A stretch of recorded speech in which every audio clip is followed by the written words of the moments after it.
ከጭቃ የተፈጠፈው እጅ በጥፊ ሲመታው እሺ ብሎ የሚመታ የእግዚአብሔር ክርስቶስ ብቻ ነው።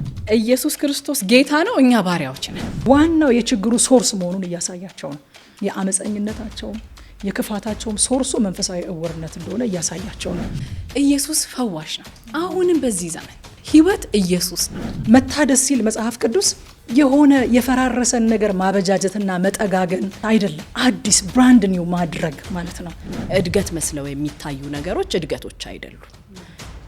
ምንም ብናድግ ከህብረት አናድግም። ከክፋታችሁ መልሶ ይባርካችሁ ዘንድ ደስ አይልም? ኢየሱስ ክርስቶስ የመጣበት ዓላማ የመንፈስ ቅዱስን ኤክስፒሪየንስ ማየታቸው ከቤተ መቅደስ እንዲቀሩ አላደረጋቸው። መሲሁን አልቀበልም ማለት የፈቃድ ውሳኔም ጭምር ነው። ወደ ቤተ መቅደስ መሄድ ጥሩ ነው፣ አብሮ መሄድ ደግሞ የባሰ እንዴት ምቹ ነው። የእግዚአብሔር ምርጦች የዚህ ዓለም ገንዘብ ወይም ሀብት በሙላት ይኖራቸዋል ማለት አይደለም። የእግዚአብሔር ልጅነት መገለጫ ብርና ወርቅ ሙላት አይደለም። ህሊናችንን ከሙት ስራ ነፃ፣ ሰውነታችንን ብቻ እኮ አይደለም ህሊናችንን ራሱ ጸድቅ ያለው ማለት የቻልነው እኮ ለዛ ነው። በጣም ያወቀን ሲመስለን ጸሎትን ነው ቀድመን የምንተወው። እንደ ድሮ አይምታታባቸውም። ይሄ መሲሁ ነው አይደለም አይሉ የወጉት ያዩታል። መስጠት ላይ እንዴት ነን? ምጽዋት ማድረግ ላይ እውነት ለድሆች መስጠት ላይ እኛ ክርስቲያኖች እንዴት ነን? በጣም ብዙ ተአምር ሊከናወን ይችላል። የዛኔ ግን ማንን ነው የምናሳየው? የመጣውን ክብር ለራሳችን ወስደን ኢንተርቴን እናደርገዋለን ወይስ እኔ አይደለሁም ጌታ ነው ብለን ለጌታ እንመልሳለን? ነፍሴን በፈቃድ ያኖራታለሁ እንጂ ማንም ከኔ አይነጥቃትም እያለ ፈቅዶ መከራን የሚቀበል ነው የእግዚአብሔር ክርስቶስ እንጂ እነሱ አይምሮ ውስጥ ያለ ክርስቶስ አይደለም። የጸሎትን መልስ ከእግዚአብሔር ነጥቀን የምንሮጥ ወደ ውጭ የምንሮጥ ሳንሆን ወደ እግዚአብሔር ቤት ሞር የምናለከልክ እንድንሆን ይህ ክፍል እኔ በጣም አስተምሮኛል። ሙሴን በምን እንደምናውቀው ሁላችንም እናውቃለን። ነፃ የሚያወጣ የሚያሻግር ደግሞ በሰውና በእግዚአብሔር መካከል የሚቆም እንዳንተ ያለ ነቢይ አስነሳላቸዋለሁኝ አለ።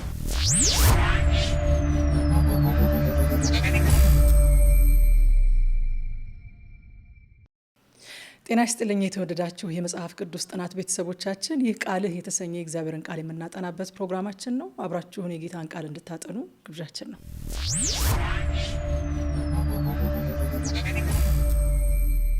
እንደ ሁልጊዜው የጌታን ቃል የምናጠናው እኔ እህታችሁ ትዕግስት እጅጉ፣ ሄርሜላ ተሰማና ረቂቅ ምንዳንን አብረን እናጥና።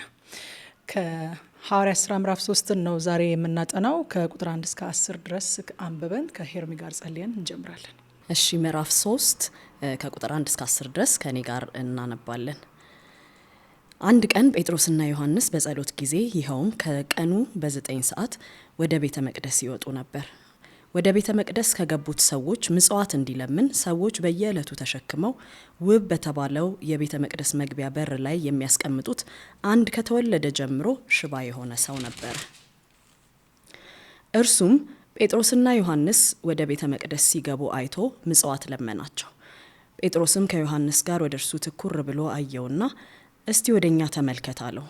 ሰውየውም ከእነርሱ አንድ ነገር ለማግኘት አስቦ በትኩረት ተመለከታቸው።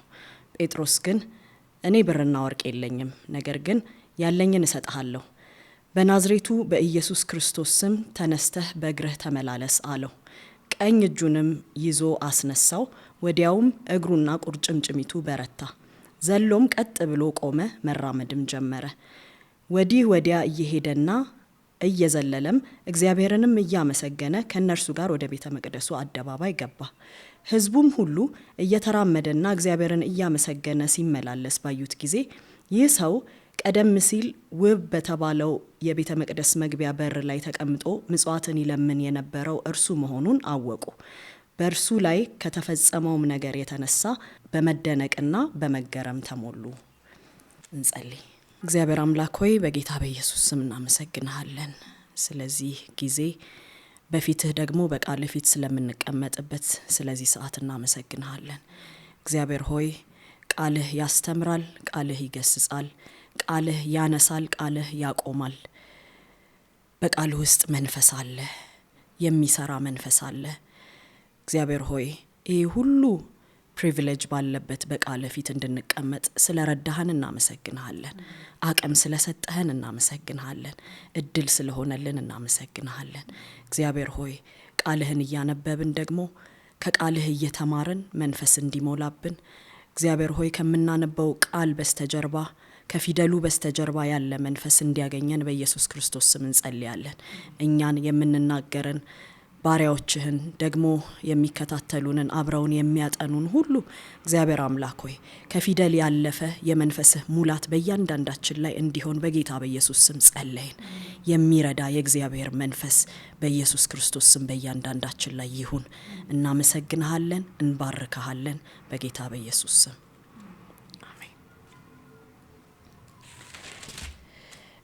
እንግዲህ ያነበብኩት ክፍል ምዕራፍ 3 ሐዋርያት ሥራ ምዕራፍ 3 ከቁጥር 1 እስከ 10 ያለውን ነው። ባለፈው እንደተመለከትነው ምዕራፍ 2 ላይ መንፈስ ቅዱስ የወረደበትን የበዓለ ሀምሳን ጊዜ አይተናል። መንፈስ ቅዱስ እንግዲህ ከወረደ በኋላ በደቀ መዛሙርቱ የተደረጉ ብዙ ተአምራቶች እንደነበሩ ምዕራፍ 2ን ስንጨርስ ከረቂቅ ጋር ባለፈው ሳምንት የጨረስንበትን ክፍል ስንመለከት ምዕራፍ 2 ቁጥር 43 ላይ በሐዋርያት እጅ ብዙ ድንቅና ተአምራት ይደረግ ስለነበር ሰው ሁሉ ፍርሃት አደረበት ብሎ ይተርክልናልና እንግዲህ ከተደረጉት ተአምራቶች መካከል አንዱ የሆነውን ነው ምዕራፍ 3 የሚነግረን። የተደረገው ይሄ ብቻ ነው ማለት ሳይሆን እንደ አንድ ምሳሌ ይሄንን እዚህ ጋር የተቀመጠልንን ታሪክ እናያለን። እዚህ ጋር ጴጥሮስና ዮሐንስን ነው ምናየው። ጴጥሮስና ዮሐንስ እንግዲህ አእማድ ከሚባሉት ወይም ደግሞ ዋና ከሚባሉት ሐዋርያት መካከል እንደሆኑ መጽሐፍ ቅዱስ ይነግረናል። በገላትያ ምዕራፍ 2 ቁጥር 9 ላይ ጳውሎስ ሲጽፍ እንደ አእማድ የሚቆጠሩት ያዕቆብ፣ ጴጥሮስና ዮሐንስ ብሎ ይናገራል። ከዚህም በኋላ ባሉት ክፍሎች ላይ ዋና በቤተ ክርስቲያን ጉዳይ ላይ ሊቆረጥ የሚገባውን ነገር የሚቆርጡ ወደ እነሱ ብዙ ነገሮች ይዘው የሚመጣባቸው አእማድ ወይም ዋና ከሚባሉት ደቀ መዛሙርት መካከል ናቸው። እንግዲህ ጴጥሮስና ዮሐንስ በጣም ብዙ ትስስር እንዳላቸው ጴጥሮስና ዮሐንስ እንመለከታለን። ኢየሱስ ክርስቶስ አብሯቸው በነበረ ጊዜ እንኳን ለኢየሱስ የቅርብ የነበሩ ብዙ ጊዜ ጌታ ለሐዘኑም ቢሆን ለደስታውም ለክብሩ መገለጥም ቢሆን ለሐዘኑ ጊዜ ይዟቸው ፈቀቅ ከሚሉት መካከል እንደሆኑ ጴጥሮስና ዮሐንስ እናውቃለን። ይሄንን እንማራለን ከመጽሐፍ ቅዱስ። ከሌሎቹ ሐዋርያት በበለጠ ወይም በተሻለ ለኢየሱስ ክርስቶስ የቅርብ የነበሩ እንደሆኑ እናውቃለን። ይሄንን ማርቆስ ወንጌል ምዕራፍ 9 ቁጥር 2 ላይ ኢየሱስ ክርስቶስ ክብሩ የተገለጠበት ቦታ ላይ እነዚህን ሰዎች ይዞ እንደሆነ ወደ ተራራ የወጣው ከ12ቱ ሐዋርያት ነጥሎ እነዚህን ሶስቱን ይዞ ወደ ተራራ ወጣ ይላል። ከጴጥሮስና ከዮሐንስ ጋር ያዕቆብንም አብሮ ይጠቅሳል። ያዕቆብንና ዮሐንስን ጴጥሮስን ያዕቆብንና ዮሐንስን አስከትሎ ወደ አንድ ረጅም ተራራ ይዟቸው ወጣ ይላል። ይሄ እንግዲህ ክብሩ የተገለጠበት ስፍራ ላይ ነው ይዟቸው የወጣው። ወደ መጨረሻው አካባቢ የኢየሱስ ክርስቶስ የመጨረሻዎቹ ጊዜያት ላይ ወደ ስቅለቱ ወደ ሞቱ አካባቢ ደግሞ ለጸሎት ሲወጣ ደግሞ የሐዘኑ ጊዜ ላይም ኢየሱስ እነዚህን ሶስቱን አብሮ ይዟቸው እንደወጣ እዛው ማርቆስ ወንጌል ላይ ምዕራፍ 14 ቁጥር 33 ላይ ጴጥሮስን ያዕቆብና ዮሐንስን ይዞ ሄደ፣ እጅግ ያዝን ይጨነቅ ጀመረ ብሎ እንዲጸልዩ አብረውት እንዲሆኑ ይዟቸው ከወጣው መካከል እነዚህ ሶስቱ ከ12ቱ ሐዋርያት የቅርብ እንደሆኑ መጽሐፍ ቅዱሳችን ይነግረናል። ከኢየሱስ ክርስቶስ ጋር የነበራቸውን ቅርበት ለሱ እንዴት ቅርብ እንደነበሩ ከዛም ባለፈ ደግሞ ከዚህ በፊት በነበረው ክፍል ላይ እነዚህ ሰዎች መንፈስ ቅዱስን ኤክስፒሪየንስ ያደረጉ የተነገረውን ተስፋ ኤክስፒሪየንስ ያደረጉ ሰዎች ናቸው። እንደዚህ ጊዜ ቢሆን በጣም በቃ ፌመስ የሚባሉ ሰዎች ናቸው የሚሆኑት አይደል? ከኢየሱስ ጋር የነበሩ ናቸው። በ3000 ሰዎች መካከል ደግሞ መንፈስ ቅዱስ ሲወርድባቸው ታይቶ ድንቅና ተአምራት ሲሆን ታይቶ በ3000 ሰዎች መካከል የተናገሩ ሰዎች ናቸው። ግን ደግሞ እዚህ ክፍል ላይ ሲጀምር ምንድነው የሚለው? መንፈስ ቅዱስን እንኳን ከተቀበሉ በኋላ ወደ ቤተ መቅደስ ወጡ ይላል። ያ ከኢየሱስ ክርስቶስ ጋር የነበራቸው ቅርበት ተወዳጅ ነን ማለት መቻላቸው፣ ኢየሱስ ይወደን ነበር ማለት መቻላቸው በእርግጥም የሚወዳቸው ናቸው። ከዛም ደግሞ የመንፈስ ቅዱስን ኤክስፒሪየንስ ማየታቸው ከቤተ መቅደስ እንዲቀሩ አላደረጋቸው። ሉቃስ ላይ ባለፈው ስንመለከት እንደነበረ የመንፈስ ቅዱስ መውረዱን ተስፋ የተቀበሉት እዛው ቤተ መቅደስ እየሄዱ እያለ ነው። አሁንም ግን መንፈስ ቅዱስ ከወረደ በኋላ በቃ ጨረስን ብለው ከቤተ መቅደስ መሄድ ያቆሙ ሰዎች አለመሆናቸው በጣም ማርኮኛል እዚህ ክፍል ላይ ስመለከተው። እንደ አይሁድ ልማድ የነበረውን የጸሎት ሰዓትን አይዘሉትም ነበር። ስቲል ጸሎት ይጸልዩ ነበር። ቤተ መቅደስ እየሄዱ በአይሁድ ልማድ መሰረት በቀን 3 ጊዜ ይጸለያል። ጠዋት 3 ሰዓት ላይ፣ ቀን 6 ሰዓት ላይ እና ከሰዓት በኋላ 9 ሰዓት ያሉትን እነዚህ 3ቱን የጸሎት ሰዓታት የአይሁድ ልማድ ቢሆኑም ጸሎት የአይሁድ ልማድ ስለሆነ በአይሁድ ልማድነቱ ተትቶ ወደ ሌላ ነገር አላደጉም። እነዚህ ሰዎች መንፈስ ቅዱስንም ከተቀበሉ በኋላ ጸሎት ስቲል ፕራዮሪቲያቸው ነበረ፣ የሚያስቀድሙት ነገር ነበረ። ወደ ቤተ መቅደስ መውጣት የሚያስቀድሙት ነገር ነበረ። የእግዚአብሔር ቃል ሲናገር ወደ እግዚአብሔር ቤት እንሂድ ባሉኝ ጊዜ ደስ አለኝ ይላል መዝሙረኛው መዝሙር 122 ቁጥር 1 ላይ። በቃ ደስ የሚያሰኝ ነገር ነው ወደ እግዚአብሔር ቤት መሄድ። ባለፈው ክፍል ላይ ምዕራፍ 2ን ከረቁ ጋር ስናጠና እንደነበረ ህብረት ወሳኝ ነገር ነው በክርስትና ህይወት ውስጥ። ህብረት ደግሞ የምናደርገው ቤተ መቅደስ እየተሰበሰብን እግዚአብሔር ቤት እየሄድን ነው ከወንድሞችና ከእህቶች ጋር ህብረት የምናደርገውና አንዳንድ ነገሮችን አንዘላቸው። አሁን በዚህ ጊዜ በተለይ እድገት መስለው የሚታዩ ነገሮች እድገቶች አይደሉም። ምንም ብናድግ ከህብረት አናድግም። ወደ ላይ ካለ ከእግዚአብሔር ጋር ካለ ህብረት which is በጸሎት ከምናደርገው ህብረት ደግሞ ከወንድሞችና ከእህቶች ጋር ከምናደርገው ህብረት አንዘልምና ወደ እግዚአብሔር ቤት መሄድ ደስ የሚያሰኝ ነገር ነው። መዝሙረኛውም በብሉይ ኪዳን እንደሚናገረው አንድ ሰው ምን ይላል? ወደ ቤተ መቅደስ መሄድ ጥሩ ነው፣ አብሮ መሄድ ደግሞ የባሰ እንዴት ምቹ ነው የሚባል ንግግር አለና ባለፈው ረቆስ ትለን ነበረ። ይሄዱ ነበር ወደ ቤተ መቅደስ ብቻ ሳይሆን ደቀ መዛሙርቱ አብረው ነበር የሚመላለሱትና የሚገቡትና የሚወጡትና አብረው ነው ቤተ መቅደስ የሚሄዱት። አዎ ቅርብ ነን፣ ሁላችንም ለኢየሱስ ቅርብ ነን። ከአብረውት ከነበሩ ሰዎች ከነዚህ ሰዎች የበለጠ ግን ቅርብ ነን ማለት ይከብዳል። ኢየሱስ ሲመላለስ ካዩት ከነዚህ ሰዎች አብረውት ከነበሩት ከነዚህ ሰዎች የተስፋውን መንፈስ ቅዱስን ፈርስት ሃንድ ኤክስፒሪየንስ ካደረጉት አሁንም ኤክስፒሪየንስ እናደርገዋለን። ግን እንደዚህ እያጠናን ሁሉ ጊዜ በዘመናችን በክርስትና ህይወታችን እያጠናን እንደምንሄደው እንደዚህ ቃል እውነት መሰረት ተስፋ ተገብቶላቸው ተስፋውን ያገኙት እነዚህ ሰዎች ናቸው። ፈርስት ኢንካውንተር ያደረጉት እነዚህ ሰዎች ናቸውና ከነዚህ ሰዎች የተሻለነን ካላልን እኛም የነሱ ህይወት ተከታዮች መሆን አለብን። ጸሎት ህይወታችን ምልልሳችን መሆን አለበት። ከቅዱሳን ጋርም ደግሞ ህብረት ማድረግ የምንተወው የምናድግበት ጉዳይ እንዳልሆነ ከዚህ መረዳት እንችላለን። መዝሙር 55 ቁጥር 17 ላይ እንደዚህ ይላል፣ በማታ በጠዋትና በቀትር እጮሃለሁ እቃትታለሁም እርሱም ድምፄን ይሰማኛል ብሎ ይናገራል። በቀን ቢያንስ 3 ጊዜ በእነዚህ ሰዓታት ላይ አይሁድ ወደ እግዚአብሔር የሚጸልዩበት ሰዓት ነው። በጣም የምናውቀው የዳንኤል ታሪክ አለ። ትንቢተ ዳንኤል ላይ የንጉሱን አዋጅ ከሰማ በኋላ ዳንኤል አዋጁ እንደወጣ ባወቀ ጊዜ ወደ ቤቱ ሄደ። መስኮቶቹ በኢየሩሳሌም አንጻር ተከፍተው ባሉበት በሰገነቱ ቀድሞ ያደርግ እንደነበረው በቀን 3 ጊዜ ተንበርክኮ ይጸልይ ነበር ይላል። ለመጽደቅ የሚያደርጉት ሰዎች አሉ። አሁን ለመጽደቅ አይደለም የምናደርገው። በክርስቶስ ኢየሱስ አምነን የጸደቀን የእግዚአብሔር ልጆች ጸሎት ባህሪያችን መሆን አለበት።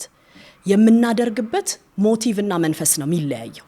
የምናደርገው በእግዚአብሔር ዘንድ ሌላ ክሬዲት እንዲሰጠን አይደለም። የትኛውም ክሬዲት የሚጨመርልን ሰዎች አይደለንም። ከዚህ በኋላ አንዴ አምነናል፣ አንዴ ጸድቀናል በክርስቶስ ኢየሱስ፣ ያ ሆኖልናል። ይሄ ግን ህይወታችን፣ ልምምዳችን፣ ከእግዚአብሔር ጋር መገናኘት ማንተወው ነገር መሆን አለበት። አንደኛው እሱ ነው። ሁለተኛው ታሪኩን ስንመለከተው ከመወለዱ ጀምሮ ሽባ የሆነ በራሱ ምንም ማድረግ የማይችል ለመለመን እንኳን ሲፈልግ ሰዎች በቤተ መቅደስ በር አምጥተው የሚያስቀምጡት ሰው የተፈወሰበትን ታሪክ ነው የምንመለከተው። ይሄ ሰው ቤተ መቅደስ በር ላይ ተቀምጦ ምጽዋት ነው የሚለምነው የነበረው። እነ ጴጥሮስንም ወደ ቤተ መቅደስ ሲገቡ ሲመለከታቸው ምጽዋት ነው መጀመሪያ ለመናቸው የሚለው። ስለዚህ የመጀመሪያው ጸሎት ነው ማድረግ ያለብን። ጸሎት ባህሪያችን፣ ጸሎት የምናደርገው ነገር መሆን አለበት፣ መተው የሌለብን ነገር መሆን አለበት ብለናል መጀመሪያ ላይ። ሁለተኛው ደግሞ መስጠት ነው። ክርስቲያኖች ሰጪዎች መሆን አለብን። ባለፈውም ጠቅሻለሁኝ። በጣም የምወደው ክፍል ስለሆነ ከሐዋርያት ስራ ቆርኔሌዎስ የታሰበበት የቆርኔሌዎስን ታሪክ የምናነብበት ምዕራፍ 10 ላይ ቆርኔሌዎስን መልአኩ ወደሱ ሲመጣ ምንድነው ያለው? ጸሎትህና ምጽዋትህ ለመታሰቢያነት ወደ እግዚአብሔር አርጓል ብሎ ነው መልአኩ የነገረው። ወደ እውነተኛውና ወደ ትክክለኛው የመዳን መንገድ ሊመራው ጴጥሮስን እንዲያስጠራና እንዲነግረው ከማዘዙ በፊት በእግዚአብሔር ፊት ግን የታየለትና ያረገለት ነገር ጸሎትና ምጽዋቱ ነው። ያ በእግዚአብሔር ፊት አሳይቶታል፣ አርጎለታልና እግዚአብሔር የሚጠላው ወይም ደግሞ ከጽድቅ አንጻር ለመጽደቅ አናድርገው እንጂ ይሄ ግን ባህሪያችንና ሁሉ ጊዜ የምንከታተለው ነገር መሆን አለበት። በስራ ባንጸድቅም የጽድቅ ስራን ግን መተው የለብንም፣ የጻድቅ ሰው ስራን ግን መተው የለብንም የሚለውን ከዚህ ክፍል መረዳት እንችላለን። አሁን እንዴት ነን? በጣም ያወቀን ሲመስለን ጸሎትን ነው ቀድመን የምንተወው። መስጠት ላይ እንዴት ነን? ምጽዋት ማድረግ ላይ እውነት ለድሆች መስጠት ላይ እኛ ክርስቲያኖች እንዴት ነን? ለጽድቅ ሳይሆን የጻድቅ ሰው ስራ ስለሆነ ማለት ነው። የሰውየውን ታሪክ ስንመለከት አይናቸውን ሲያያቸው የነበረው ምጽዋት ፈልጎ ነው፣ ይሰጡኛል ብሎ በማሰብ አይናቸውን እያያቸው ነበረ። ከዛ ጴጥሮስና ዮሐንስ ጴጥሮስ ከዮሐንስ ጋር ትኩር ብሎ አየውና እስቲ ወደኛ ተመልከት አለው። የጠበቀው ምጽዋት ብቻ ነበረ። የሆነች ነገር እንደለመደው ጣል አድርገውለት እንዲያልፉ ነበር ኤክስፔክት ያደረገባቸው። እንግዲህ ይሄ ሰውዬ በየጊዜው እዛ እያመጡ እንደሚያስቀምጡትና ለየዕለት ኑሮ ምጽዋትን ከቤተ መቅደስ ከሚገቡ ሰዎች እየተቀበለ እንደሚኖር ነው ክፍሉ የሚነግረን። የፈለገው ያንን ነው፣ የሚጠብቀው ያንን ነው፣ ዘመኑን ሙሉ እየጠበቀ የኖረው ያንን ነው። በጣም ቢያስተውል ኖሮ ይላል አንድ ኮሜንታሪ ላይ እንደዚሁ ሳነብ፣ ከጥቂት ሳምንታት በፊት ነበረ ኢየሱስ እዛው ቤተ መቅደስ ላይ አይነ ስውራንና ሽባዎችን ሲፈውስ የነበረው። እዛው እየተቀመጠ የነበረ ሰው እነዚህን ሰዎች ግን ሪኮግናይዝ አላደረጋቸውም። ስቲል ከነሱም ይጠብቅ የነበረው ምጽዋት ነበረ።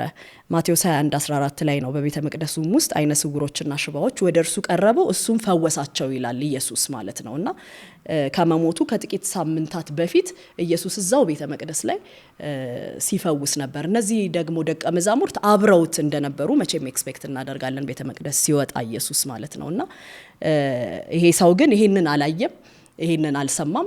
ኢየሱስ ከሄደ በኋላ እነዚሁ ደቀ መዛሙርት እዛው ሲገቡ ሲያያቸው ስቲል እሱ የሚጠብቀው ግን የለመደውን ያቺኑ ምጽዋት ነበር የሚጠብቀው። በመጀመሪያ ተመልከተኝ ብሎት ሲመለከታቸው የጠበቀው የሚሰጡትን ነገር አንዳች ነገር ነበር እየጠበቀ የነበረው። ማቲው ሄንሪ ኮሜንታሪ ላይ ምን ይላል? His expectation of an alm was disappointed ይላል። የምጽዋት ጥበቃውን እንግዲህ እንዳሳፈሩት ነው የሚያሳየው እዚህ ክፍል ላይ አትኩሮ ከተመለከታቸው በኋላ ወዲያው ጴጥሮስ የመለሰለት እኔ ብርና ወርቅ የለኝም ብሎ ነው የመለሰለት። የመጀመሪያው በጣም በቃ ኩም የሚያደርግ አይነት ንግግር ይመስላል። ከዛ ግን የተሻለ ነገር ሰጥተውታል። አቤት ብሎ ዞር ሲል ብርና ወርቅ የለኝም ሲባል በጣም እንትን ውርድ የሚል አይነት ይመስላል። ከዚህ ክፍል ማየት የምንችለው ነገር ምንድነው? እነ ጴጥሮስና እነ ዮሐንስ እነዚህን የመሰሉ የክርስቶስ ቅርብ የነበሩ ደቀ መዛሙርት እንዴት ብርና ወርቅ የላቸውም ያስብላል።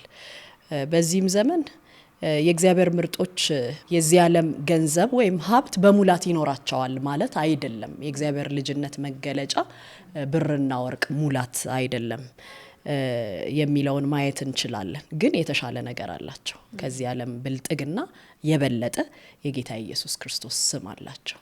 የተሻለውን ተነስቶ ተመላልሶ ሰርቶ ለራሱ ማግኘት የሚችልበትን ፈውስ ነው ይሄ ሰው ተቀብሎ የሄደው ማለት ነው። ጴጥሮስ ይሄን ስም ጠርቶ ተነስ አለው ይላል። ተነስ ብቻ ግን አይደለም ጴጥሮስ ያለው፣ እዚህ ጋር አስተውላችኋል? ተነስተ በእግርህ ተመላለስ አለው። ከዛ ቀኝ እጁንም ይዞ አስነሳው፣ ወዲያውም እግሩና ቁርጭምጭሚቱ በረታ ይላል። he gave him a hand አይደል የሚባለው በእንግሊዘኛው። እጁን ሰጠው፣ ቀኝ እጁን ያዘለት። እዚህ ጋር የፈውሱን ሁኔታ ስንመለከት አዎ በስሙ ነው የተፈወሰው፣ በኢየሱስ ስም ነው ይሄ ሰው የዳነው። ቁርጭምጭሚቱ የጸናው በኢየሱስ ስም ነው። እነሱም ጋር እምነት አለ። እሱም ኤክስፔክት የሚያደርገው ነገር አለ። ምን ይሁን አያውቅም እንጂ የሚሰጡት የሆነ ነገር እንደሚሰጡት መቼም ይገባዋል። ትኩር ብሎ ሲመለከታቸው ከምጽዋት ያለፈ ነገር ቢሆንም የሰጡት ነገር እምነት አለ። የኢየሱስን ስም በእምነት መጥራት አለ። ከዛ ግን እጅ መስጠት አለ፣ ማበርታት አለ፣ ማጽናት አለ። የሰውን ኤክስፔክት ይደረጋል። ጴጥሮስ የሚያስፈልገውን ነገር አድርጎለታል። ሰውየውም ደግሞ ተነሳና ተመላለስ ከተባለ በኋላ እዛው ቁጭ አይደለም ያለው፣ ተነሳ፣ እጅ ይዞ ተነሳ። ከዛ በኋላ ነው ከተነሳ በኋላ ነው እግሩና ቁርጭምጭሚቱ ጸናለት የሚለው ማለት ነውና አንዳንድ ጊዜ ለሆነ ነገር ፈውስን ለሆነ ነገር እግዚአብሔርን የምንለምነውን ነገር ስንለምን የኛን ፓርት አለመዘንጋትን ያስተምረናል ይሄ ክፍል። በናዝሬቱ በኢየሱስ ክርስቶስ ስም ተነስተህ በእግርህ ተመላለስ አለው። ቀኝ እጁንም ይዞ አስነሳው፣ ወዲያውም እግሩና ቁርጭምጭሚቱ በረታ። ጴጥሮስ እጁን ባይሰጠው እሱም ደግሞ የመነሳት ተነሳሽነት ባይኖረው እግሩና ቁርጭምጭሚቱ ባልጸና ነበረ። ከእግዚአብሔር ለምንጠይቃቸው እግዚአብሔርን ለምንፈልግባቸው ነገሮች የራሳችንን አስተዋጽኦ፣ ይሄ ማለት እግዚአብሔር በሚያደርግልን ነገር ላይ ተሳታፊዎች ነን ማለት አይደለም። ሙሉ ለሙሉ የሚያጸና የሚያድን የክርስቶስ ስም በራሱ በቂ ነው። ግን ደግሞ የኛን ፍላጎት ተነሳሽነት ለዛ ነገር ያለንን ነገር ማሳየት እንዳለብን ይሄ ክፍል በጣም ያስተምረናል። ኢየሱስ ክርስቶስ እጁ ላይ የነበረው ያ ለ5000 የመገበው ዳቦ ወይም እንጀራ መቆረስ ነበረበት እንዲበዛ። በቃና ዘገሊላ ያ ወደ ወይን ጠጅ የተቀየረው ውሃ ከጋን ወደ ጋን መገለበጥ ነበረበት። ስለዚህ there is something እንቅስቃሴ ይፈልጋል። ፍላጎትን ከእግዚአብሔር ጋር መተባበርን በእንቅስቃሴ ማሳየት ይፈልጋል። የእግዚአብሔር ተአምራት በመካከላችን እንዲሆን ማለት ነው። ዝም ብለን ቁጭ ብለን ለማኞች ብቻ እንዳንሆን ዘመናችንን ሙሉ። ከዛ የዘለለና እግዚአብሔርን እያመሰገነ አብሯቸው ወደ ቤተ መቅደስ ገባ ይላል። ይሄ ሰው የመጀመሪያውን የተነሳበትን አቅም ያገኘበትን ብቃት ወደ ከተማ በመውጣት አይደለም ያሳየው፣ ወደ ቤተ መቅደስ አብሮ በመግባት ነው ያሳየው። የሚራክል በእጆቻችን የሚከናወኑ እግዚአብሔር አብሮ ከኛ ጋር የሚሰራባቸው የሚራክልስ ዋና ጎላቸው ሰዎች ወደ ቤተ መቅደስ እንዲጠጉ፣ ወደ እግዚአብሔር እንዲጠጉ፣ ወደ እግዚአብሔር እንዲመጡ ነው መሆን ያለበት እንጂ ፈውስን ተቀብለው እንዲሄዱ ወደ ውጪ እንዲወጡ አይደለም መሆን ያለበት። ደቀ መዛሙርቱ አብረው ይዘውት ወደ ቤተ መቅደስ አብረው ሲገቡ ነው እዚህ ጋር የምንመለከተው። ኢየሱስ በመጠመቂያው ጋር የፈወሰውን ሰው ትዝ ይላችኋል አይደል? ዮሐንስ 5:14 ላይ ያለው መጠመቂያው ጋር የፈወሰው ሰው በኋላ የተገኘው ቤተ መቅደስ ነበር። ታሪኩ ትዝ ይላችሁ እንደሆነ አልጋህን ተሸከምና ሂድ ካለው በኋላ አልጋውን ተሸክሞ ያ ሰው መሄድ ጀመረ። ከዛ ፈሪሳውያን አገኙትና በዚህ ቀን እኮ ሰንበት ነው፣ አልጋህን ተሸክመህ መሄድ አትችልም አሉት። እኔ የፈወሰኝ ሰው ነው እንደዚህ ያለኝ አለ። የፈወሰኝ ሰው ተነሳና አልጋህን ተሸክመህ ሂድ ብሎኛል አለ። ማን ነው የፈወሰህ ሲለው አላወቀውም መጀመሪያ ላይ። ከዛ ግን ከኢየሱስ ጋር የተገናኙት ቤተ መቅደስ እንደነበረ ቃሉ ይነግረናል። ኢየሱስ ያን ሰው በቤተ መቅደስ አግኝቶት ይላል። ከዛ እሱ መሆኑን ገለጠለት ብሎ ይናገራልና ስንጠብቀው የነበረውን ፈውስ፣ ስንጠብቀው የነበረውን የጸሎታችንን መልስ ስንገናኘው ከእግዚአብሔር ቤት መራቅ ሳይሆን ወደ እግዚአብሔር ቤት ሞር መጠጋት እንዳለብን፣ ከእግዚአብሔር ነጥቀን ሚራክልን የጸሎትን መልስ ከእግዚአብሔር ነጥቀን የምንሮጥ ወደ ውጪ የምንሮጥ ሳንሆን ወደ እግዚአብሔር ቤት ሞር የምናለከልክ እንድንሆን ይህ ክፍል እኔ በጣም አስተምሮኛል። ይሄ እንግዲህ አንዱ የትንቢት ውጤት ነው። ኢሳይያስ 35:6 ላይ አንካሳ እንደሚዳቋ ይዘላል፣ የድዳውም አንደበት በደስታ ይዘምራል ብሎ ይናገራል። ኢየሱስ ክርስቶስ ያደረገው ደግሞም ደቀ መዛሙርቱ ከዛ በኋላ መንፈስ ቅዱስ ከወረደ በኋላ በእነሱ እጅ ሲከናወኑ የነበሩ ተአምራት በትንቢቶች ተነግረው የነበሩ እንደነበር መጽሐፍ ቅዱስ ያስረዳናል። ከዛ መጨረሻ ላይ ህዝቡም እየተራመደ እግዚአብሔርን እያመሰገነ ሲመላለስ አዩት ይላል እና እሱ መሆኑን አስተዋሉ። ያ ሰው ውብ በሚባለው በር ላይ ቁጭ ብሎ ምጽዋትን ከነሱ ይለምን የነበረው ያው ሰው እንደሆነ አስተዋሉ ይላልና የእግዚአብሔር ተአምራት ፍጹም ተአምራት ነው። የቀድሞ ታሪካችንን የሚያውቁ ማንነታችንን የሚያውቁ ሰዎች ፊት በእነሱ ሰዎች ፊት ታሪካችን ተቀይሮ ለእግዚአብሔር ምስጋና የሚቀርብብን እንሆናለን ማለት ነውና ከዚህ በኋላ ምን ይባላል? ምን አሉ ይላል? በእርሱ ላይ ከተፈጸመውም ነገር የተነሳ በመደነቅና በመገረም ተሞሉ ይላልና መንፈስ ቅዱስ ከወረደ በኋላ ብዙ ድንቅና ተአምራት በደቀ መዛሙርቱ እጅ ሲደረግ ነበር። ይሄ አንደኛው ምሳሌ ነው። የሚታይ የሚዳሰስ ደግሞም ፍጻሜውና ጎሉ ያማረ ሰውን ወደ እግዚአብሔር የሚያቀርብ ሚራክልስ በእነዚህ ደቀ መዛሙርት እጅ ሲደረግ ነበር። ይሄም ደግሞ መንፈስ ቅዱስ ከወረደባቸው በኋላ እንደሆነ እንመለከታለን። ከዚህ ውስጥ የእነሱን ትህትና እኛ የለንም፣ ያላቸውን አላቸው፣ የሌላቸውንም ደግሞ የላቸውም የሚሉ ሰዎች እንደሆኑ፣ ቦስት የሚያደርጉ ሰዎች እንዳልሆኑ፣ ቀደም እንዳልኩት ከኢየሱስ ጋር የነበራቸው ጥብቀት ደግሞም መንፈሱን የተቀበሉበት ያ ማንነት እንዳላቸው ሆኖ ግን ደግሞ በጣም ሀምብል የሆኑ ሰዎች እንደሆኑ ደቀ መዛሙርት አይተንበታል። በዚህ ክፍል መማር እንችላለን። መንፈስ ቅዱስ የወረደበት ሰው ትሁት ነው የሚሆነው። መንፈስ ቅዱስ የትህትና መንፈስ እንጂ የትዕቢት መንፈስ አይደለም። መንፈስ ቅዱስ የሞላበት ሰው ሞር ትሁት ሞር ዝቅ ሲል ነው እንጂ የሚታየው ከፍ ሲል አይታይምና ብርና ወርቅ የላቸውም፣ የሌላቸውን ነገር የላቸው፣ ያላቸውን ግን ከመስጠት የማይቆጠቡ ሰዎች እንደሆኑ አይቼበታለሁኝ።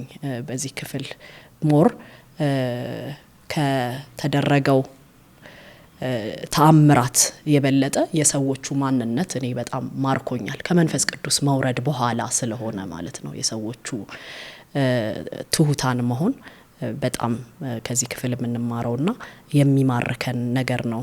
ሌላው ለጸሎትና ለምጽዋት ስቲል ክፍት የሆኑ ሰዎች መሆናቸው መንፈስ ቅዱስ ከወረደ በኋላ በልማዳቸው መሰረት በየሰዓታቱ ወደ ቤተ መቅደስ ወጥተው መጸለይ ልማዳቸው እንደሆነ ይህንን ደግሞ የተዉ እንዳልሆኑ ከዚህ ክፍል መማር የምንችላቸው ትላልቅ ፖይንቶች ናቸው ብዬ አምናለሁ። ይህንን ነው ከዚህ ክፍል ያየሁት እኔ።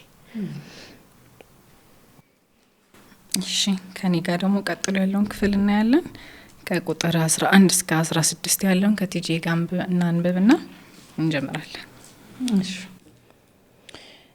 የተፈወሰውም ለማኝ ከጴጥሮስና ዮሐንስ ጋር ጥብቅ ብሎ አብሯቸው ሳለ ሕዝቡ ሁሉ በመገረም እነርሱ ወደ ነበሩበት የሶሎሞን መመላለሻ ወደ ተባለው ስፍራ እየሮጡ መጡ። ጴጥሮስም ይህን ባየ ጊዜ እንዲህ አላቸው፣ የእስራኤል ሕዝብ ሆይ በዚህ ለምን ትደነቃላችሁ? ደግሞም በእኛ ኃይል ወይም በእኛ ጽድቅ ይህ ሰው ድኖ እንዲመላለስ እንዳደረግነው በመቁጠር ለምን ወደ እኛ አትኩራችሁ ትመለከታላችሁ? የአባቶቻችን አምላክ የአብርሃም የይስሐቅ ያዕቆብ አምላክ ብላቴናውን ኢየሱስን አከበረው። እናንተ ግን እንዲሞት አሳልፋችሁ ሰጣችሁት። ጲላጦስ ሊፈታው ቢፈልግም እናንተ በእርሱ ፊት ካዳችሁት። ቅዱሱንና ጻድቁን ክዳችሁ ነፍሰ ገዳዩ እንዲፈታላችሁ ለመናችሁ። የሕይወት መገኛ የሆነውን ገደላችሁት። እግዚአብሔር ግን ከሙታን አስነሳው። እኛም ለዚህ ምስክሮች ነን።